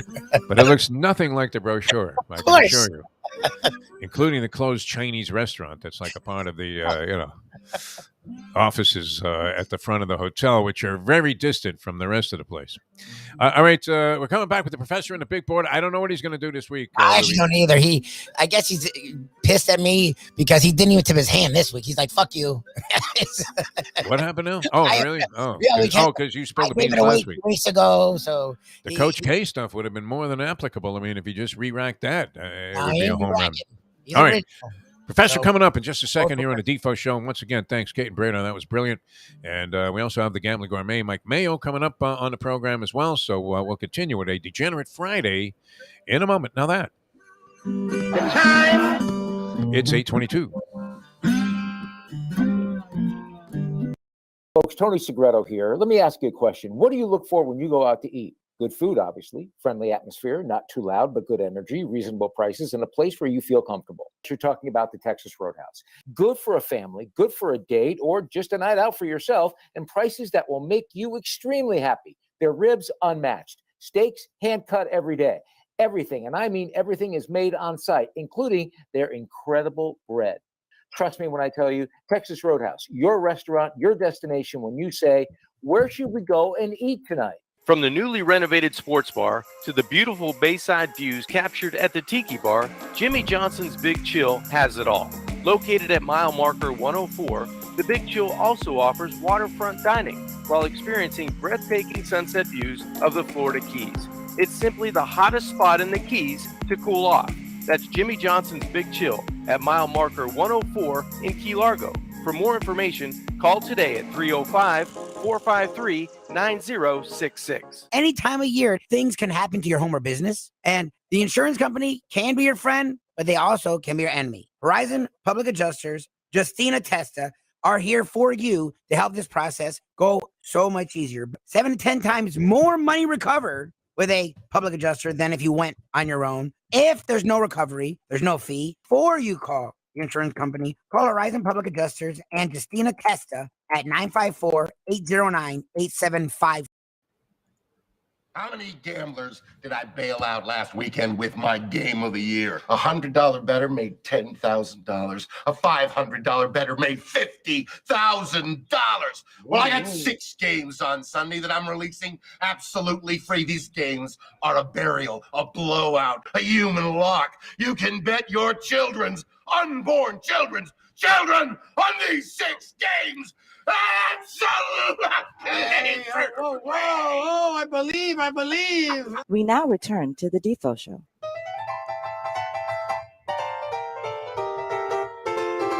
Brilliant Degenerate movie based on the life, which is far from over. Well, it could be getting closer the way Brandon Lang carries on. But yeah, that's fantastic that we became friends with the guy that movie was based on. And we always love this guy, and especially this time of the year, I'm going to be leaning very heavily. I had to scratch Professor. We welcome the Professor to a Degenerate Friday here on Ion Channel on the Defo Show.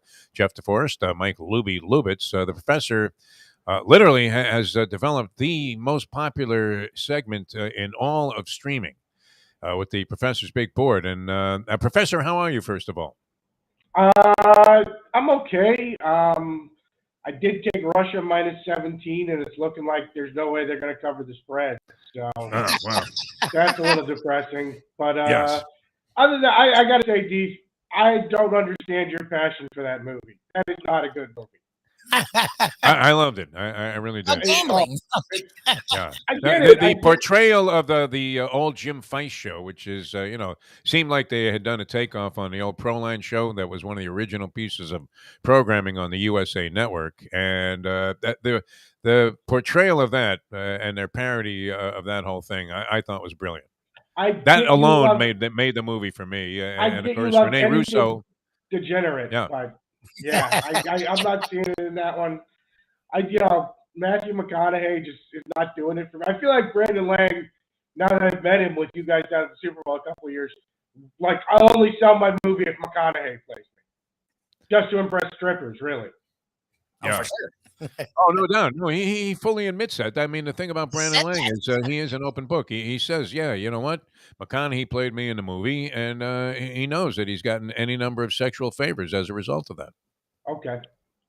I mean, hey, at least somebody got something out of that movie then.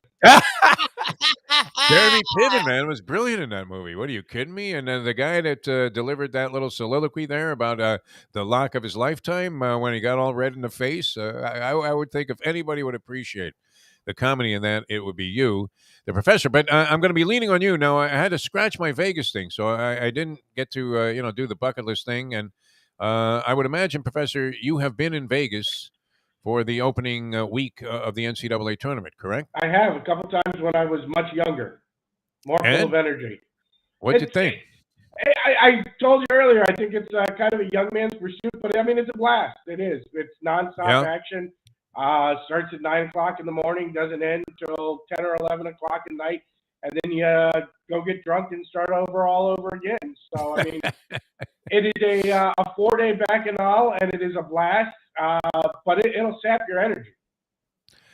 Now, are you feeling anything? Because I had to scratch that. The flight arrangements were, really just not conducive to having a good time with that kind of a 4-day trip. But we ended up going to the poor man's Vegas, which is a very poor man's Vegas, Atlantic City, which many would consider a dump in general, much less by comparison to being in Las Vegas for the thing. Although the Borgata has a very nice sports book, and I would imagine they're going to be jamming with every guy that ever was connected to the family in New Jersey. betting the games there and you can identify those guys. They're always in the the athletic suits, right? Have you ever been to AC? Have you been to casinos there? No, I've avoided it like poison. Although I will tell you, I think these days they've opened up casinos and sports books in enough crappy towns that AC is now like the medium man's. I don't think it's the poor man's Vegas anymore. Oh, maybe not. Yeah, I mean, I feel like the poor man's Vegas is on some Indian reservation in Kansas somewhere. Some remote Native American, outpost. Yes. Yeah. In Lincoln, Nebraska, that just happens to have a casino. There's enough of those And somebody dealing. Dakotas, Yeah, and I've been there. high I've been there. here is like Yes, 14 degrees. Yeah, they're dealing dollar blackjack. yeah, exactly. And that's the high stakes game. All right, Professor. Coach K retiring. I mean, were you inclined to go online and see if you could get tickets to the final appearance at Cameron Indoor of your good friend, Coach Krzyzewski, who you had the brilliant big board posting on last week here on the show? And number one, if I ever go to a Duke, North Carolina game, it will be to act as a suicide bomber, not to attend the game. Number two, I don't know if you saw, but they're like running Super Bowl prices for Yes. tickets. It's absolutely insane. So no, I will not be attending the game, and I wish both teams luck. And by luck, I mean hopefully a building collapse.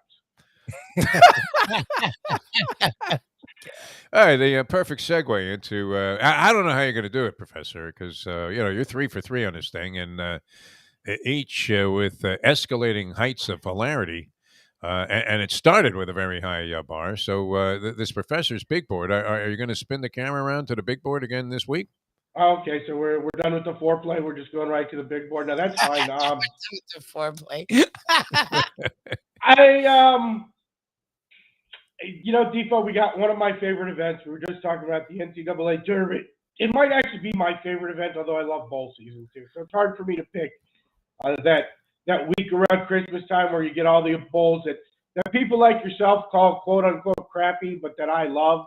There's nothing better than the Boise Bowl and the Hawaii Bowl. Oh yeah. On the same day. But you're going to see some pretty shocking things during the NCAA tournament. And in this case, I don't mean just the ugly people in the stands at Big 10, Big 12 games. I don't know if you've ever watched one of those home conference games, but watch something in the stands at Michigan State, and apparently East Lansing is Pigtown, USA. But you got to see some pretty ugly things in the sport itself, and that's what this week's big board, because we're not all about sarcastic comedy here. We also want to educate people so that when they turn on their televisions or they go to a tournament site, they don't get shocked by some of the things we see.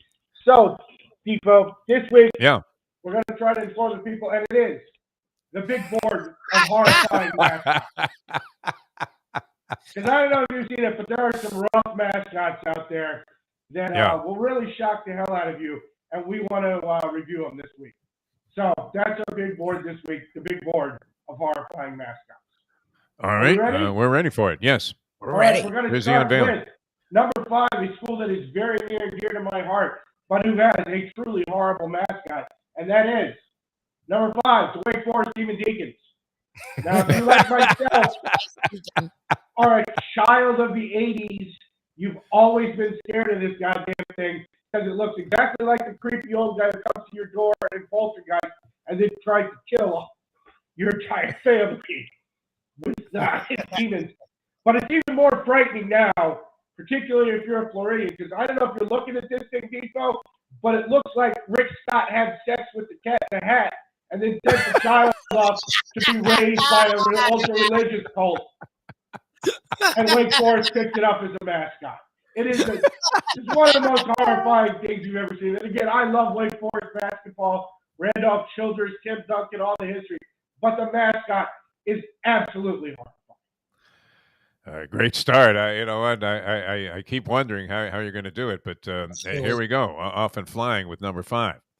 And taking you from humans to definitively non-human thing, we've got a special one here at number 4, and that is the combined blobs of Western Kentucky University and Xavier University. For those unfamiliar, that's the Western Kentucky blob on the left and the Xavier blob on the right. And given this is the Defo show, I feel inclined to point out here that Xavier is located in Cincinnati. Western Kentucky is located in Bowling Green, only a couple hours drive away. So, ladies and gentlemen, this is what your children will look like if you eat a lot of Skyline chili. Special message to Mike Mayo on that one. Anyway, fantastic. Yeah. Now this is a trend I actually kind of approve of because Western Kentucky is the Hilltoppers and Xavier is the Musketeers. So really, these mascots should be two guys with guns. That's what the mascots are actually about. I kind of approve of not having the guy with the gun because I think we all suspect the West Virginia mascot's actually going to shoot somebody at some point. On the other hand, Western Kentucky and Xavier replaced the guy with guns with these blobs. And if these twin type 2 diabetic biracial children of Cookie Monster show up at my door, I'm actually going to want a guy with guns to fight them off. Biracial children of Cookie Monster. Mark that one down now, Lubie. I'm marking all of it. All right, we're only on number 4. Again, even the dog is loving it. Honestly, forgetting what the people in this just imagine one of these things taking a dump on your lawn and what it would look like. I doubt I'm bending over with a little plastic bag to pick it up. Exactly. Do you? No, you do that. I mean, I have to admit, I've sometimes faked it, right? Where you bend over and you see somebody saw your dog taking a dump, was in the position, and then you just kind of swipe at it, but you don't really pick it up. I'm ashamed to admit that, but I've cured myself of that habit. All right, this is number 4 on the big board of horrifying mascots. All right, let's go to number 3. Which is a typical Southern school that up until 2004 had exactly what you would expect as a mascot. That's Nichols State University down in rural Louisiana. Up until 2004, their mascot was a colonel, and it looked exactly like what you would expect, which is a guy who drinks mint juleps on his lawn all day while his slaves pick cotton in the field. So they decided to make a change, and they came up with this. For some reason, and I gave you both the logo and the actual mascot yourself because honestly, with the Frankenstein skin, the mascot looks like it was a mistake. But you look at the logo, and this is exactly what it's supposed to look like. It looks like Rasputin created an army of zombie Bolsheviks, and instead of sending them, to expand communism, they sent them to rural Louisiana to frighten the hell out of small children. I don't know what the hell they were thinking with this mascot. Looks like Curtis Sliwa in some kind of meme. It looks like it's got a bang its shoe on the table and threaten to conquer the Southland Conference and then capitalism. All I can say is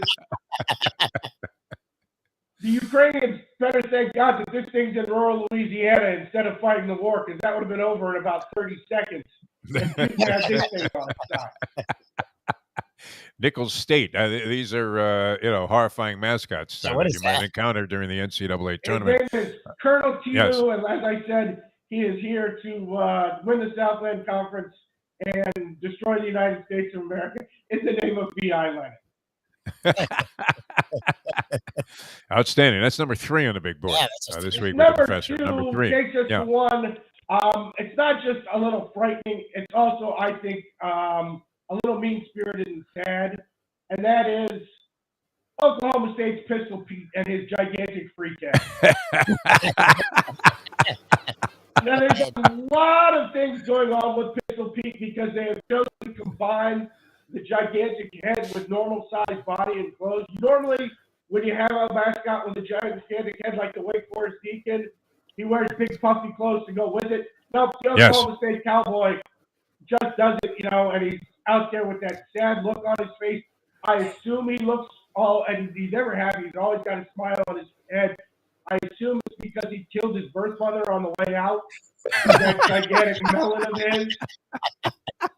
And honestly, if that is indeed what happens, that's probably not the worst thing for Pistol Pete's father, because if his mother did survive, she's never going to be the same with that thing running through her. I mean, it looks like Jay Leno banged Rebecca Lobo, and that is what happened.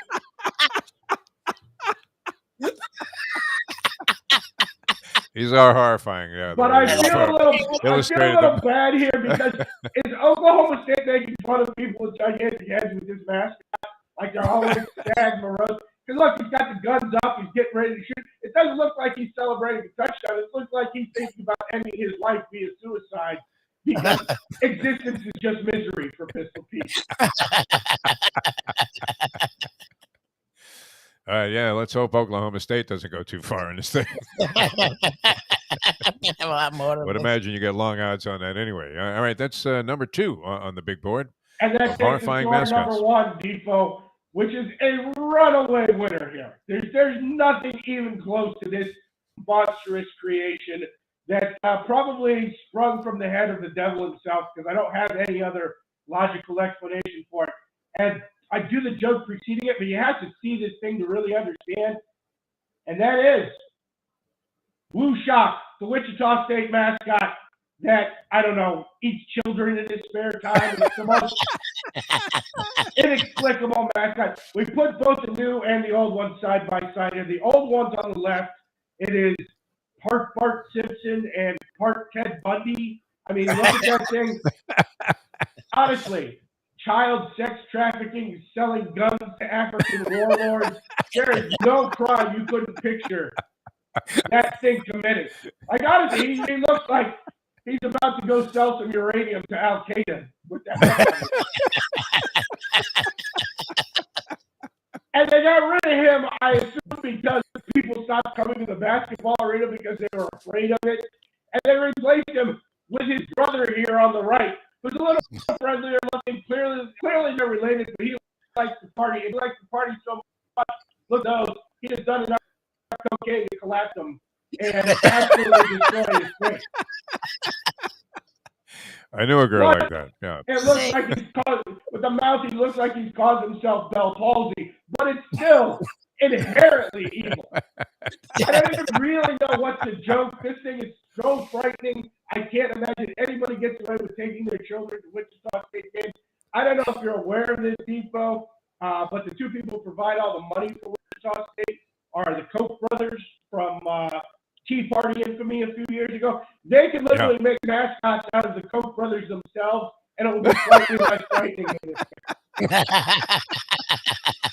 Similar to Cohn and Cohn, the injury attorneys have been on TV here for 50 years. Similar to Roy Cohn and Roy Cohn, if he had managed to clone himself back in the day. Wild stuff. Woo Shock, man. Now that the Shockers have a chance, in your opinion, they've been a surprise team. Nothing. They're no good this year. No, they're not. They haven't been really at that same level in 2 or 3 years. But outstanding. Yeah, they do have a chance if their mascot goes on a murder spree. I don't know how you do it, Professor, man. Look at it. He thinks he might any moment. So there we go. Those are former public see don't get shocked are horrifying mascots.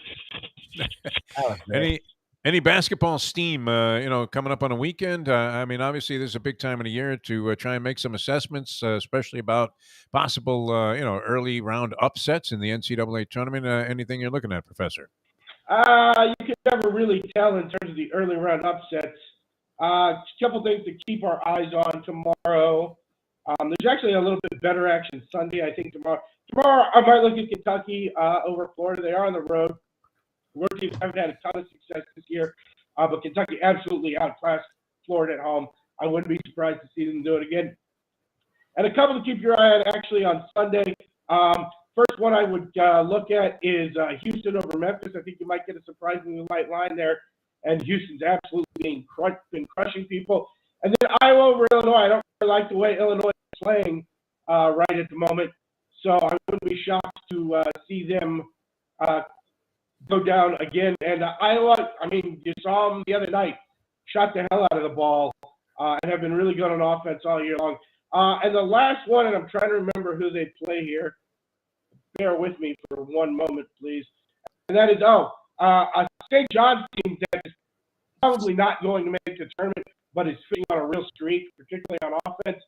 Going up against a Marquette team, who's a team we made a lot of money on earlier in the year, but have gone into a serious slump.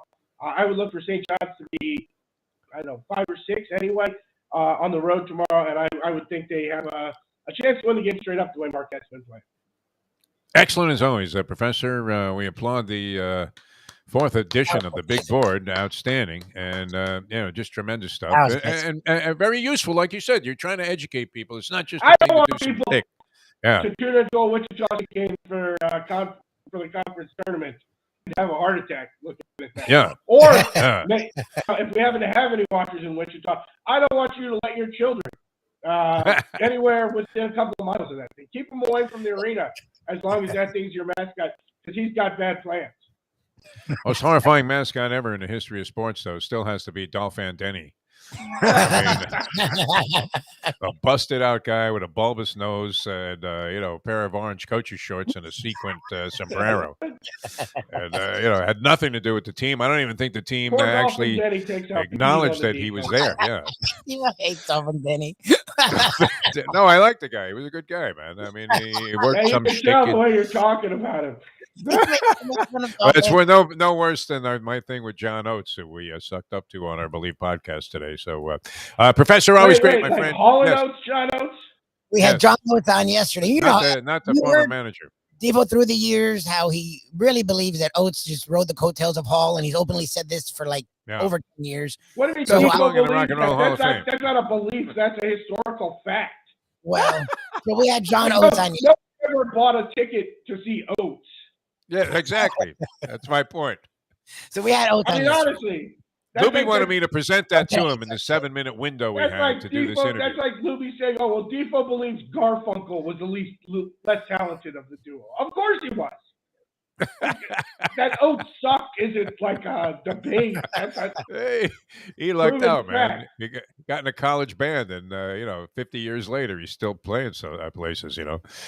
He was actually he couldn't have been any nicer. Lubie wanted me to stick it to him. Professor, you might have done it. You might have said, "Hey, listen, for years we've been proliferating the theory that you don't belong in the Rock and Roll Hall of Fame. That you're Lynn Swan of rock and roll."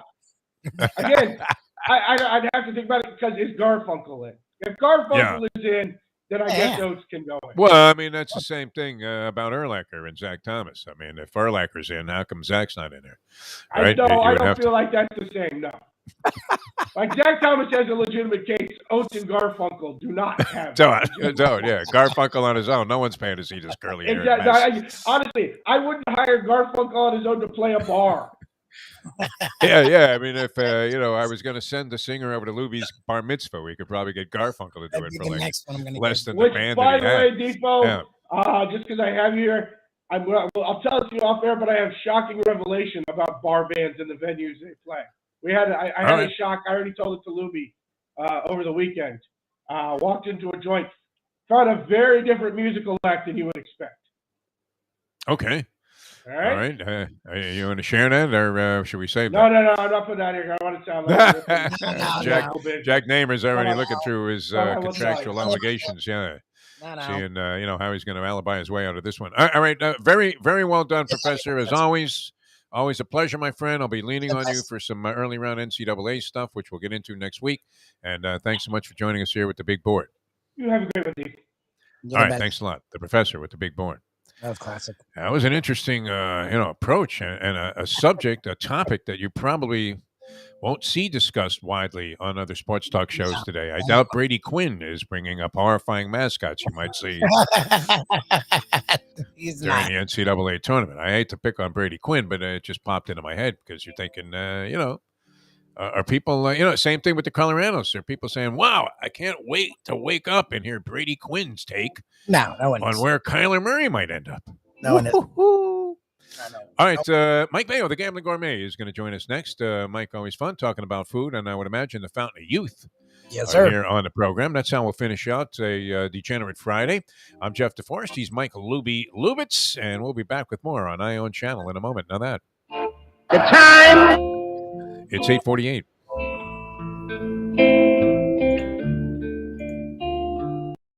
poker is your game, you're covered in style. And you can play all your favorite Vegas-style games, including blackjack, craps, and roulette in Hialeah Park's sizzling hot casino.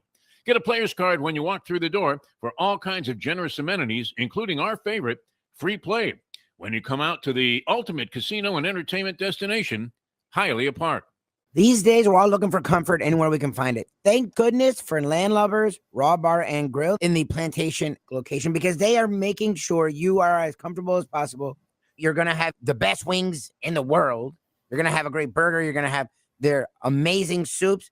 Again, Landlubbers Raw Bar and Grill. It's nice and easy. Just go to landlubbersbarandgrill.com for both your pickup and free delivery. Thank goodness for Landlubbers for making you always feel right at home. Catholic Health Services is committed to care that changes as your needs do. Our full continuum of services is designed to be there throughout your care journey. If you need assistance with daily living, post-acute care following a serious health event, or additional medical care at home, we also offer skilled nursing and palliative and hospice care. Your care needs may change, but our commitment never does. Catholic Health Services, South Florida's #1 choice for post-acute and end-of-life care. Visit CatholicHealthServices.org.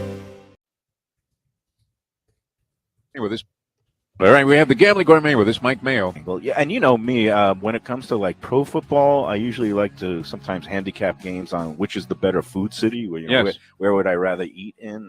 My mom, God bless her, 88 years old, and she follows some football, and we do a family pool where we make picks, and usually her is based on which city she would rather visit or live in. Okay. But college football, you know, for me, it used to be, you know, I always thought that the quality of the football team was in inverse proportion to the amount of teeth in the crowd.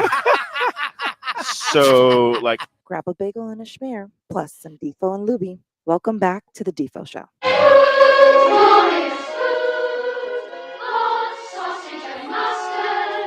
Welcome back to the show. Jeff Deforrest, Mike Lubitz, and a masked up. Who was that masked man? Was it Zorro? Don Diego de la Vega? I'm not sure. It looks like he got a haircut too. And welcome to the show. The always interesting Gambling Gourmet. Are you trying to do an impression of some mascot or something? What's the deal, Gambling Gourmet? Mike Mayo. Good morning. Good morning, Defo and Lubie. Can you hear me through the mask? Yes. Yeah, you actually sound better. A little filter, I think, is helping. Sound better. So, no, I didn't know that the professor was going to be going about mascots, but we're going to go from mascots to masks. And I've been having to up my game after him with all his visual cards and things like that. And you know, I know that did we discuss last week about the crazy Michigan pizza place up in Pompano Beach? I know we Heavenly did Pizza. I passed by it yesterday. The guy's name is Phil, and you know, he's a little Michiganer. Phil's Heavenly Pizza, and I discussed it at length on the Lunchbox show with you last Friday. That's been a staple in Pompano Beach show for a long, long time. People, you know of the place, and many people like it. So his thing is he has a sign, and let me see if I could get it to. Yeah, he posts these signs outside that, you know, I know a lot of people bristle at mask mandates, but we've gone completely through the looking glass now, where this is a pizza parlor that does not allow anybody to wear a mask inside. So this is well, did you see the picture inside on the wall as Ron DeSantis? So like, you know, he was, you know, the judge in some courthouse. I did not see the picture inside because they would not allow me inside because I was wearing a mask for the benefit of my elderly mom who has cancer. And I just, when I'm in places, sometimes I like to wear a mask. But it's one thing to be told, oh, you can't make me wear a mask. But I've never heard, and this is under the guise of freedom, but how is it that if you're so into freedom, you don't allow people the freedom to wear a mask? So this boggles my mind. And now we have a situation where obviously the governor has gotten into the act and his surgeon general where, and again, I don't want to make this political, but, you know, it boggles my mind that when you go to a restaurant, you're being told you can't wear a certain item. And I'm going to take this off now because I'm at home and there's nobody within 6 feet of me. And I think it's safe. You know what? But which way does he look better, Lubie? What do you think for the visual here for the people in the audience? No, oh, hey, Mike Mayo. Oh, yeah, I didn't recognize you there. With the and this week we had the governor mocking a group of high school students who were masked up again, and in a county where the CDC guidelines were calling for, out of caution, that people who were in crowds with people they didn't know to maybe wear a mask. And our governor was saying that not only is that he called it ridiculous and COVID theater. So in honor of that, and he was very verklempt about it. Did you see the the attitude was just like it was the same thing when Trump ripped off the mask when he did that thing, Evita thing where he walked up to the steps there after he got out of the hospital where he nearly died. Oh yeah. Except for the fact that he had like Navy frogmen working on him. I mean, like every available asset they had to bring this guy back to life. And he ripped the mask off. That was DeSantis. Like it was all harumphed. Well, after that, I just thought, now that we are now in the age of not only that mask mandates are not allowed, but that now masks themselves will not be allowed and mocked and ridiculed. I came up with a professor I couldn't come up with 5, but I got my 5 sheets of now people who are no longer allowed to wear masks. This is again, people should no longer be wearing masks. Number 1 is goalies. No masks allowed. Well, they didn't wear masks at one time. You ever see Terry Sawchuk's face? Yeah. And again, I think we should go back to that manly era, back when America was great again. And again, no mask allowed, and especially Russian goalies, because I think now they should face the same kind of bombardment that they are doling out. So I think who did the drawing? Was that you or your daughter? Yeah, because she's 16. She's got more artistic talent than that, I would think. This is me. This is this is why I've been a writer all my life and not a. You do a lot of scribbling, while you were writing. No mask allowed, goalies, and especially the Russian ones, and that's bad news for the Panthers, who look to be cracking. We'll talk more about that later in the segment. Also, no more masks allowed for. Oh wait, that was the last one. Hold on. Oh yeah, you already went to number 1. How many you have altogether? 4. There we go. No more. The drawings are getting better though with each succeeding one. Catchers and umpires. Oh, for catchers. Right. No mask allowed for catchers or umpires because the masks are locked out. So that's unfortunate that we will no longer have masks or baseball. It looks like this week. Joe West could have gone his whole career without a mask, and I don't think he would have hurt him. I don't think a lot of players would have minded that. No, either. Yeah, no, he was one of those guys. I guess that it was controversial in some ways, but seemed to be well liked. No, Joe West. Yeah, and I actually drank with him one night. He had a because restaurant here too, didn't he? Or he lived, I think, in Weston, and then he was one of those guys. He was always very friendly on the road. I remember one night a group of baseball writers. I was covering a Marlins series out in St. Louis, and we all met up after the game at some bar, and Cowboy Joe was belting out songs as he would want to do, and drinking lots of Budweiser as he also was wont to do. And it was a fun night. I mean, he was telling lots of stories. I have personally nothing but good things to say about Cowboy Joe West. But all right, it's catchers and umpires, no masks. No masks for them. Is this in relation to the lockout or something? That you think would make the game more interesting? I said the masks are locked out right now. So okay, all right, that's it. And it would make the game I thought you more had interesting. something against Johnny Bench or whatever, right? No, just Pudge Rodriguez. Pudge, yeah. He was kind of a state. Were you covering the team when Pudge was the catcher? You know what? I just jumped over to news side when they went on that 2003 run. Probably fortunate, yeah. Yeah. But anyway, all right. Next I had a Pudge Rodriguez journalistic story where my producer at the time and I were waiting for Pudge Rodriguez to come out.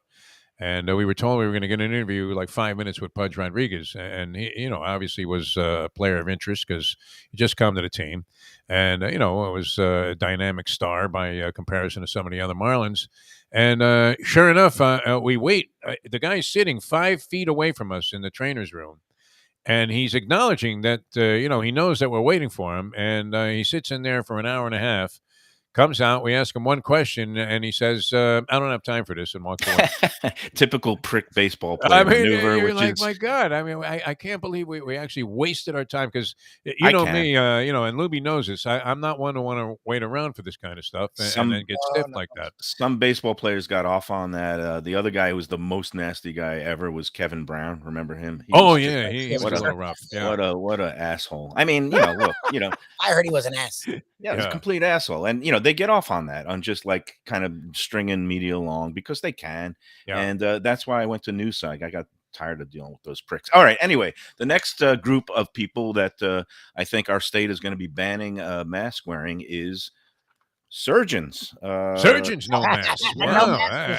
Especially in operating rooms. Deep thought into this, Mike. Yeah. I mean, let's face it. It's just, next time you go for your open heart surgery or knee replacement, I think you really want your surgeon not to be able to breathe properly and maybe have his vision impaired. Those masks, sometimes they come up in your eyes and it kind of makes I think, we really need to be consistent in this thinking and approach. And, and if you really think that masks are useless and they do nothing in the way of stopping any kind of spread of bacteria or germs, then, why the hell are they in operating rooms? Let's get them out of there. I mean, come on, this is ridiculous already. COVID theater. Right?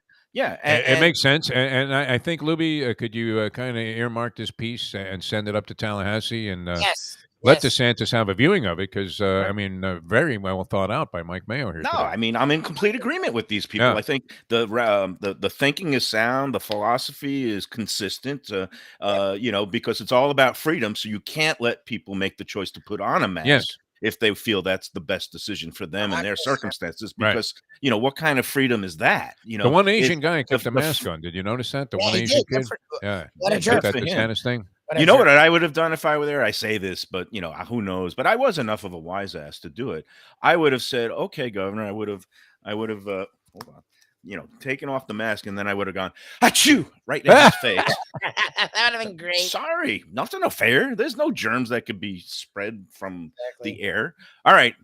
You're like Rudy Gobert, man. I mean, that was at the very beginning of this stuff, and it wasn't pleasant either, because I think a lot of those guys that were at that press conference came down with the stuff. Yep. Well, all right, so you're up to number one. Here we go. Number one, and the number one place that no longer will be around, no mask allowed. Trick-or-treaters, okay? Fuck you, kids. Stop with this, the ridiculous Halloween theater already. We'll just give you the candy. You don't have to go to the charade of putting on a mask and going Forget the costume, too. Going to Party City and having to spend $40 of your parents' pretty hard-earned stupid, money. actually. Yeah, you're right. Yeah, I mean, let's just go around in street clothes. Forget the masks and just pick up your candy, because we all know that eating a lot of sugar and fat is the best thing for your diet. After all, the Florida Surgeon General said so. Kind of interesting. Yeah, no, that's great. I mean, if the professor helped you step up your game to this level, Mike Mayo, then, we owe him even further homage. But wait, we're not done wild yet, production on the show. All right. We are not done, because in the second category. Tell me you have an eating demonstration also. Now, because I know how much you enjoy when I get to eat on the air, we're up to the Gambling Gourmet's food segment of the week. And I've got to give you credit, Defo, because you planted the seed yesterday on the lunchbox in celebration of National Cold Cuts Day. You were remarking about how your sandwich is, if you get the boar's head roast beef, the boar's head roast beef, which I have a pack of here, a half pound. All right.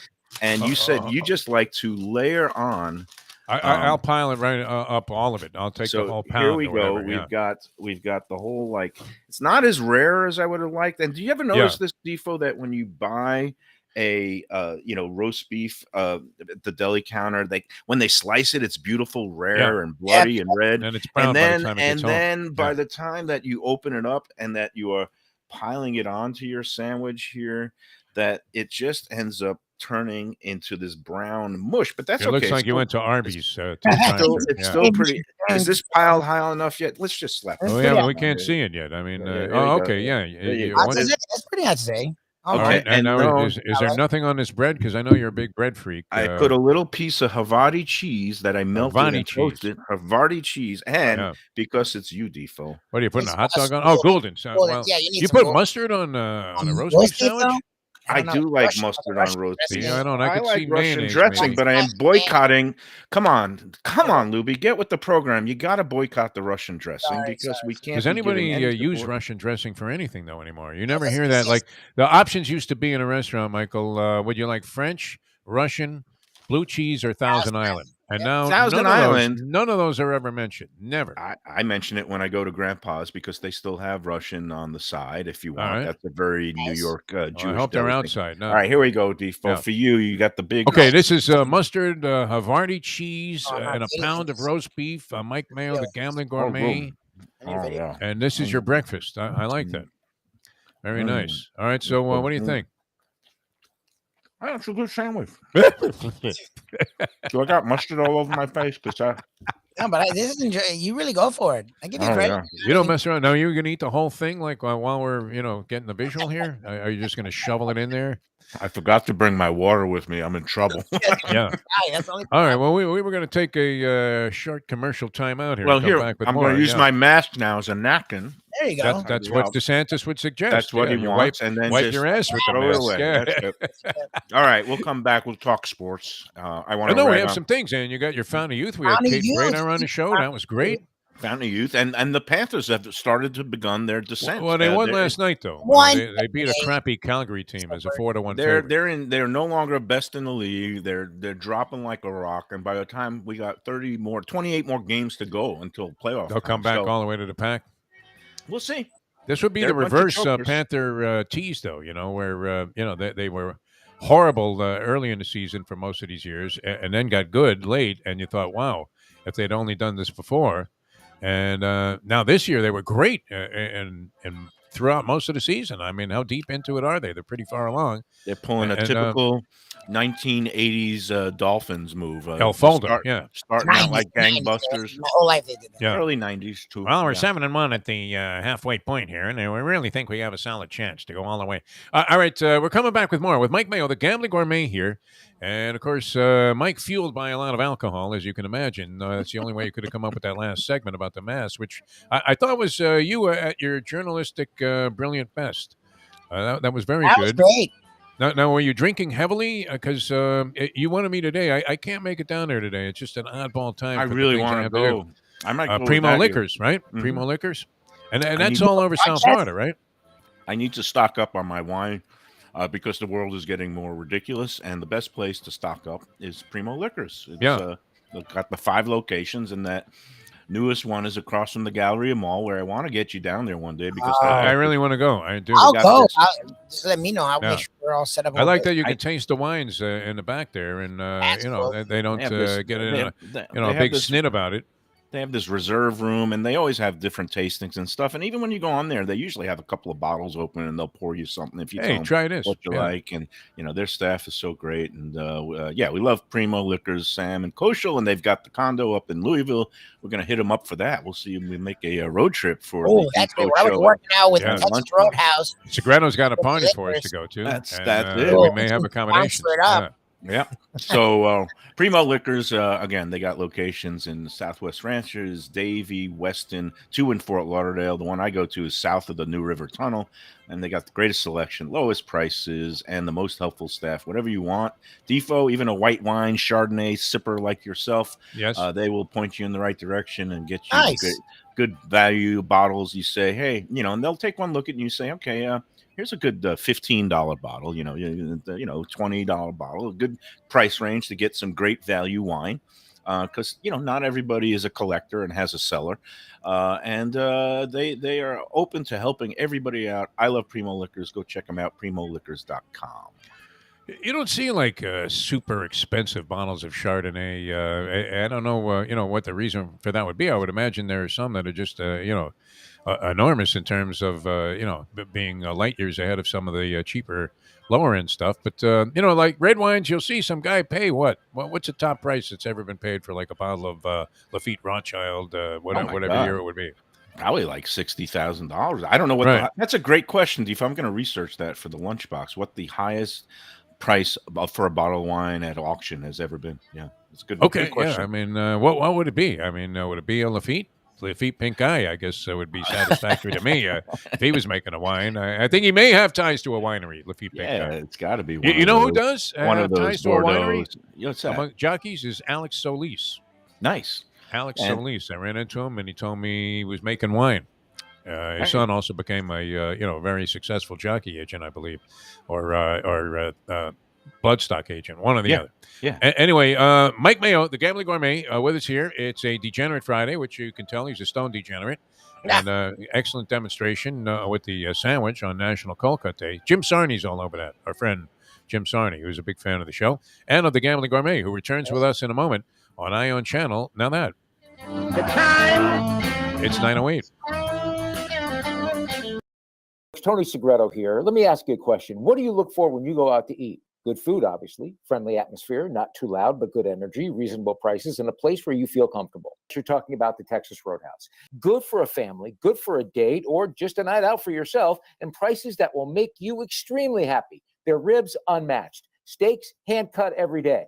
Everything, and I mean everything, is made on site, including their incredible bread. Trust me when I tell you, Texas Roadhouse, your restaurant, your destination when you say, where should we go and eat tonight? From the newly renovated sports bar to the beautiful bayside views captured at the Tiki Bar, Jimmy Johnson's Big Chill has it all. Located at mile marker 104, the Big Chill also offers waterfront dining while experiencing breathtaking sunset views of the Florida Keys. It's simply the hottest spot in the Keys to cool off. That's Jimmy Johnson's Big Chill at mile marker 104 in Key Largo. For more information, call today at 305-453-9066. Any time of year, things can happen to your home or business, and the insurance company can be your friend, but they also can be your enemy. Horizon Public Adjusters, Justina Testa, are here for you to help this process go so much easier. 7 to 10 times more money recovered with a public adjuster than if you went on your own. If there's no recovery, there's no fee. Before you call your insurance company, call Horizon Public Adjusters and Justina Testa at 954-809-875. Mayo, the Gambling Gourmet. Biggest, a lot of very expensive propositions. Yeah, and but at the end of the day, you know you're going to be blowing through cash, and if you actually end up hitting and breaking even, it's the best feeling in the world. What do you consider even? I mean, how much negative do you consider breaking even? Like, if you lost less than 500, do you come back and report that you broke even? Let's see. For Vegas, I don't like to lose cheating, you know. Obviously, no people are going to. But I mean, if you can get your airfare on point, and they have some sort of deal with your comps for a room that's a little cheap, if you get that for a full Vegas trip, for $100,000, that's breaking. I would go with that, yeah, and especially if you can split in and out burger for the plane. Especially the best way to kick off your day is with Defo. I'll turn to the Defo. Welcome back to the show, and we're in the deep stretch here on a Deal Volkswagen Degenerate Friday. Gulfstream Park, a big part of those Degenerate Fridays over the years, and the action will be at Gulfstream Park coming up tomorrow. Of course, you can bet the Fountain of Youth in the splendor of the Hialeah Park Champion simulcasting room if you're out there to the southwest of Gulfstream. Magnificent place as well.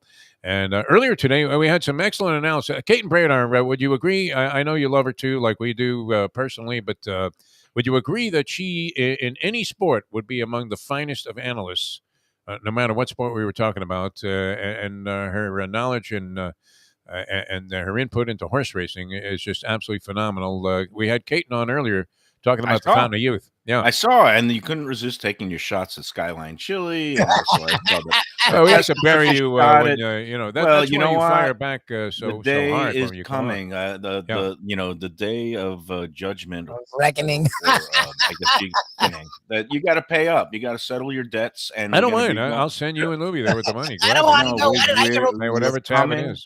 You're gonna have to eat a coney or at least a couple of bites of the chili spaghetti. But but to your point, Caton is excellent. She's one of those analysts who actually pays attention to everything, including up to the moment. And there is no better just assessor of horse flesh, like live as they're going through their warm-ups and in the paddock area. Yeah.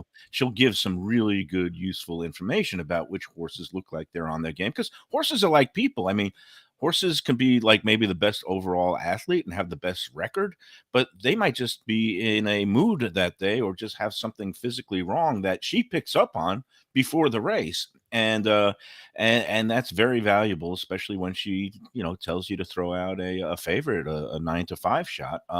I like what she has to say about in the Fountain of Youth, the big race, which is going to be, I guess, the second to last race of 13 races. Bring lots of money, and then bring a backup a truck when you run out of money, because these ATM races, card. Make sure these the machines are races working. are impossible tomorrow, and I'm probably going to be reloading more than I want. I really love the besides the feature race, there's the I guess it's the Devona Dale is a mile for 3-year-old fillies that looks just stocked with talent. I mean, a bunch of these undefeated fillies from these top barns, and like, this is, I guess, a prep race for the Kentucky Oaks, and good luck figuring it out. But if you do, you're going to get at least 3-4 to 1 on a favorite. And if you put that Devona Dale race looks good. There's a maiden special. You know how I love the maiden races for the 3-year-olds that are late developing, but the fourth race is a maiden special for some late developing horses, and some of the top outfits. The Pletcher, along with Mike Ripoli and St. Elias stable, who is Vinny Viola, my favorite guy, the owner of the Panthers. But they have a horse going in that first-time starter with Jose Ortiz called Hidden Plan, and that might be a live runner, listed at 3 to 1 in the morning line. But let's get to the big race. Caton Viola, though, just want to say he's had very good luck in horse racing. Has he not had 2 Derby winners already? Yeah, he has, and he's very obviously the people who run his racing operations between the the pin hookers and the bloodstock agents. They know what they're doing, and he's teamed up. Probably not Doug Seafood running that part of the organization.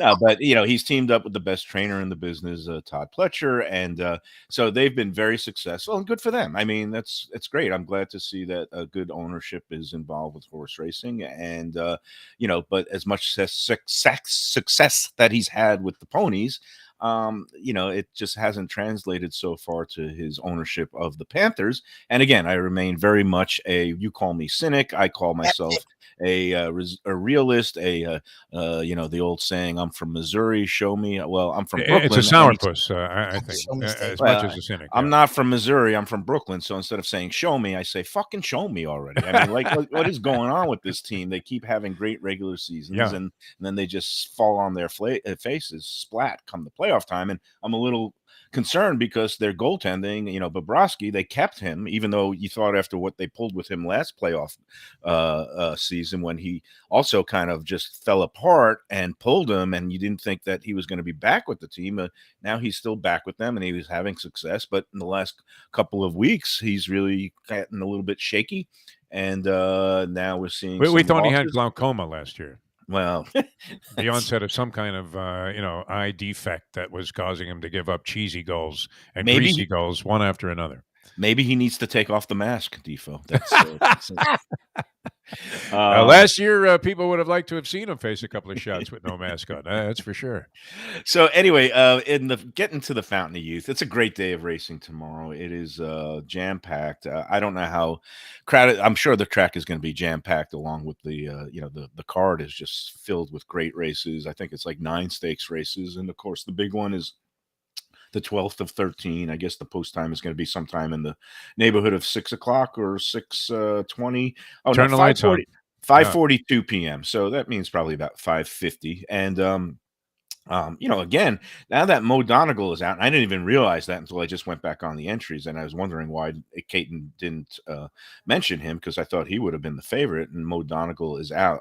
Did you know what happened? I'm kind of out of it. No idea. No, okay. I haven't followed it that closely. The one theory I have is, and I don't know which way to go on this, it involves the signs from the gods of gambling. All of a sudden, out of nowhere, reprised was a picture of me a year ago with Paco Lopez, who I ran into at a restaurant that I'm not sure you're a big fan of, Dada, in Delray Beach, which a lot of people like. Has its fans. People love it. Yeah. I think it's a very scenic, picturesque place as far as. But why did this picture appear? Well, was it a sign to bet Paco, who's on a 6-1 shot morning line, the 4-ball in the Fountain Youth? Or was it a sign saying, no matter what you do, don't place a dime on Paco Lopez? How do we read that, Mike? No, Facebook algorithms, they send up these pictures from the past based on what they think you'll engage with and what you like. So obviously they know that you're a stone cold degenerate, and that the Paco Lopez comes under the heading of sick fuck, I think. No, is the way they put it.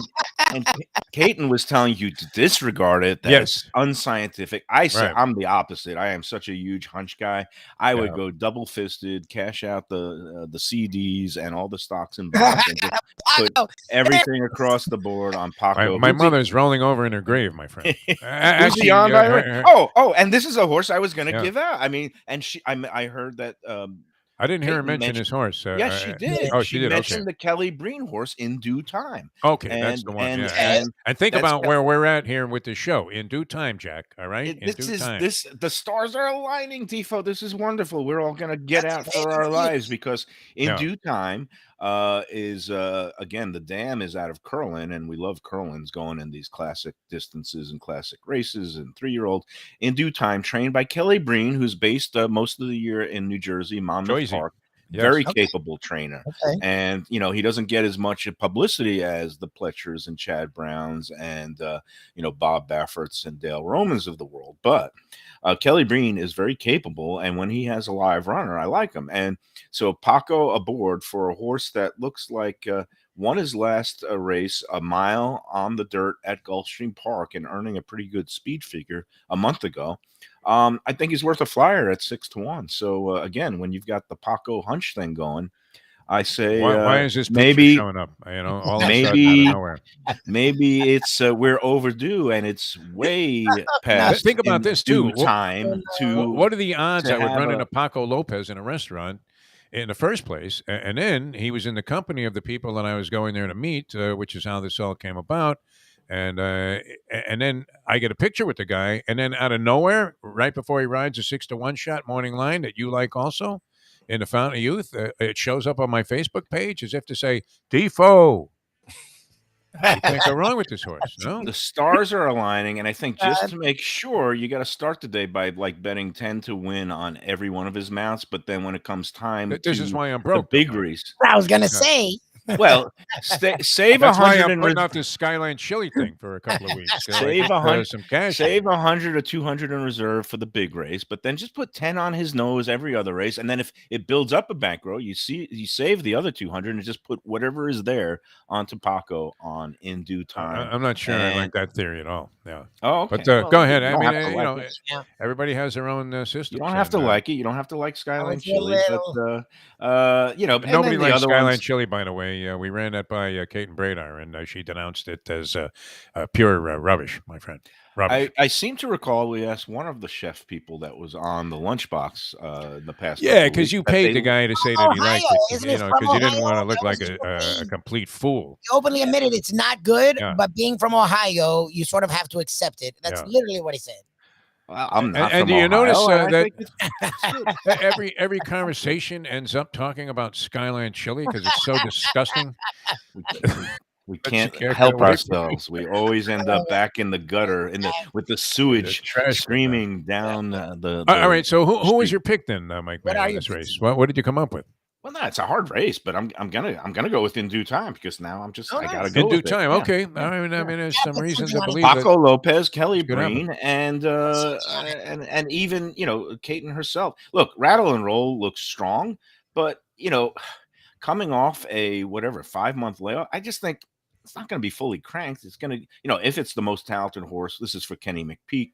Rattle and Roll won a couple of big stakes race at Keeneland, the Breeders' Futurity at Keeneland, October 9th. I can't do the math, but I think that seems like it's about 5 months ago. And to bet a horse off the shelf in a grade 1, just off workouts without even having a tune-up race, I don't know. I'm gonna bet against that. So Rattle and Roll, even though listed at 8-1, it could be a very talented horse. I'm not gonna go with that one. And Emmanuel for Pletcher is a logical one. I also like Bill Mott with 3-year-olds now. I think he's gunning more for the classic races now that he's getting up there in age. And High Oak is a horse that his runner, that's the number 9 in the Fountain of Youth. So I think I'm going to do a box of It's the in due 49er, time, man. And 49. that's another sign from the gods, right? San Francisco treat. Yeah, that's The all famous good. Woody Stevens charge, 49er, who was Yeah. a tremendous racehorse in his 3-year-old campaign. All right, and then your summation is that you were right about the Panthers all along. The Florida Panthers, one of the top teams in the NHL. They were atop the power rankings at one point. Most of the people that do that sort of sabermetric calculation and come up with these numbers, and now you're saying that they lost 3 in a row. They beat a real crappy team last night because to be a 4-1 favorite in a hockey game straight up, you would have to think, what was that, Ottawa that they had in town, the Senators? I don't even know who they beat last night. But, all Senators are having a bad year, or so it seems. Yeah, that's including it. your man Rick Scott and Marco Rubio. And would you see Rubio in Army camouflage if the Russians were invading the west coast of Florida? Is there any chance you would see Rubio in a Zelensky type pose going, I don't need, a ride. I need, weapons. Yeah, and I think you would see him on the next flight to Mexico with Ted Cruz with his luggage heading for the nearest Ritz-Carlton, you know, because that's the way these guys roll. Talk about scary Rick Scott. Did you see this picture? He was on Putney's show this last weekend, and exactly. I don't know what, oh, he really is. I don't know what's going on with that eye, but that's our Senator Rick Scott. Not my man. We're well represented here in the state of Florida by all of the politicians that happen to be, forwarding our ideas and premises about how we want to live life and the human condition. All right, Mike Mayo, how are you taking in the Fountain of Youth? Are you going to do your usual move, Christine Lee's, the bar? Let me tell you, this roast beef sandwich is pretty good. I can't stop eating it, Defo. And with the Gouldens mustard, I'm surprised because no Gouldens on roast beef. No mayo? No ketchup either. Ketchup, I think, ruins it. What do you put? You so. Put mayo on it? Are you a mayo I would guy? put a slight amount of mayonnaise. Yes, I wouldn't overdo it, but I would a little smear of mayonnaise. What would make that? It's funny because I grew up hating mayonnaise. So no lettuce, no tomato either on a roast beef sandwich. I now like mayonnaise, but I grew up just hating it on my roast beef or anything. And so I was I'm with you on that. Yeah, I was a ketchup mustard guy. Yeah, I was a self-hating condiment. I wouldn't touch mayo if you paid me. All right. Yeah. Anyway, that's I've used that line too many times. We'll retire that one, and we'll retire the roast beef sandwich, and we're just gonna. I see that Bill Mott also has the 13 horse in the race tomorrow that Caton mentioned. Yeah. That one is called what's the name of that one? Galt. I don't know if he's going to be in or not. He's listed as an also eligible. But with Joel Rosario was also named to ride. Eclipse Award winner, man. The guy has been great. Puerto Rican sensation. I think he's also Rosario, if he gets in this race, I'm going to use the 2 Bill Mott horses along with the Kelly Breen horse and make it a 4-9-13 and good luck. Day. Yeah. All right, and we will call it a day. Mike Mayo will catch you on the lunchbox later on. You're going to be out locally here at a place called the Cut Above. That's in Fort Lauderdale, and that's on Cordova Road. It is, which is just 1541. north. Just of, across 17th Street. Pretty easy to find. And you'll be holding court there. They always have like a big special there. They got a burger thing going that Lubie would be very much enticed by, and so we'll look forward to that. And thanks so much for joining us here on the show. I think you did a good job distinguishing yourself in the realm of what is now our world, following the professor here on the show. So thanks so much for being with us, my friend. Got to up your game. The professor is making it tough. It really is. Yeah. The mascots were hysterical. All right, thanks, Michael. Lubie, a great week as always. The John Oates thing airs on Believe podcast. Well, it's called Believe Network now, and it's our podcast on the Believe Network, BLEAV. And Lubie says that's going to be available around 11 o'clock this morning here. We're at about almost 9:30 here on the East Coast as we make our exit. We'll see you again on Ion Channel. Thanks, Jack. Thanks, Amy. And, of course, Brad Schiller on the technical side of things always makes it fun. That was great having Caton on the show earlier this morning. Jersey Kyle vows to join the modern age of technology next week. Yeah. So we'll have some of his hilarity. And there was nobody better at picking the 3-year-olds a couple of years ago. A guy had a sensational year. Now, you're not going to be able to do that every year. I mean, look, he came up with Country House, for God's sake, a horse that paid $130 to win the Kentucky Derby. We're giving it out here on this show. But by the way, too, your boy Rory McIlroy is finally atop the leaderboard. Does he choke on Sunday? Yeah, of course. At the Arnie Palmer thing? Yes, definitely. You think? That's his move. That was part of his MO, right? I mean, he was having horrendous closing rounds. Did you see John Rahm, the big Spaniard? He accidentally he missed like a 2-inch putt. He looked like he was going to pick up the putter or something to maybe wipe the grip off a little bit. In the meantime, he made contact with the ball and it didn't. Well, it moved, but it didn't really go anywhere. And he literally was 2 inches from the cup. Oh my God! Are you kidding? Think he was happy about that? No longer in contention, you would have to say. As he was like even par for even after all of that. And McIlroy was like 7 under. But that's a good tournament. I like that Bay Hill thing. Where I always thought that was in Tampa. It's in Orlando. Well, I don't know. I didn't even realize it was Florida. So there you go. You got me. Well, it's part of the so-called Florida Swing, which culminates, of course, with everybody's favorite, and that is the Tournament Players Championship with that island hole where, you watch the pros quivering as they stand up there on the tee thinking, even if I hit the green, I could end up in the water. Dead center lake, man. Smack right in the middle of the lake. Anyway, great being with you all week long. We had a lot of fun this week. I hope you guys enjoyed the shows. We'll do it again next week, starting Monday at 7 o'clock. We'll zero in some more, too, on the NCAA tournament. I think we have to go ahead and try it, Lubie. Maybe get a hold of Rick Pitino, see if he'll do the show for us. That would be awesome. But if not, I don't care what we have to go through, what protocol, what amount of maneuvering we have to go through. That would be great to get Rick on the show. That would be fantastic. All right. And maybe some SID can set him up with the computer so we can get a visual. So that'll be a lot of fun. Nice. So we'll try and do that for you guys. And thanks so much for tuning in. For Mike Lubitz, I'm Jeff Deforrest. Hope you enjoyed it. And hope you enjoyed it. And we'll see you next time on Ion Channel as we leave you know that. The time. It's 9:29. Let's go to eat a damn snack. Look what they done to my soul.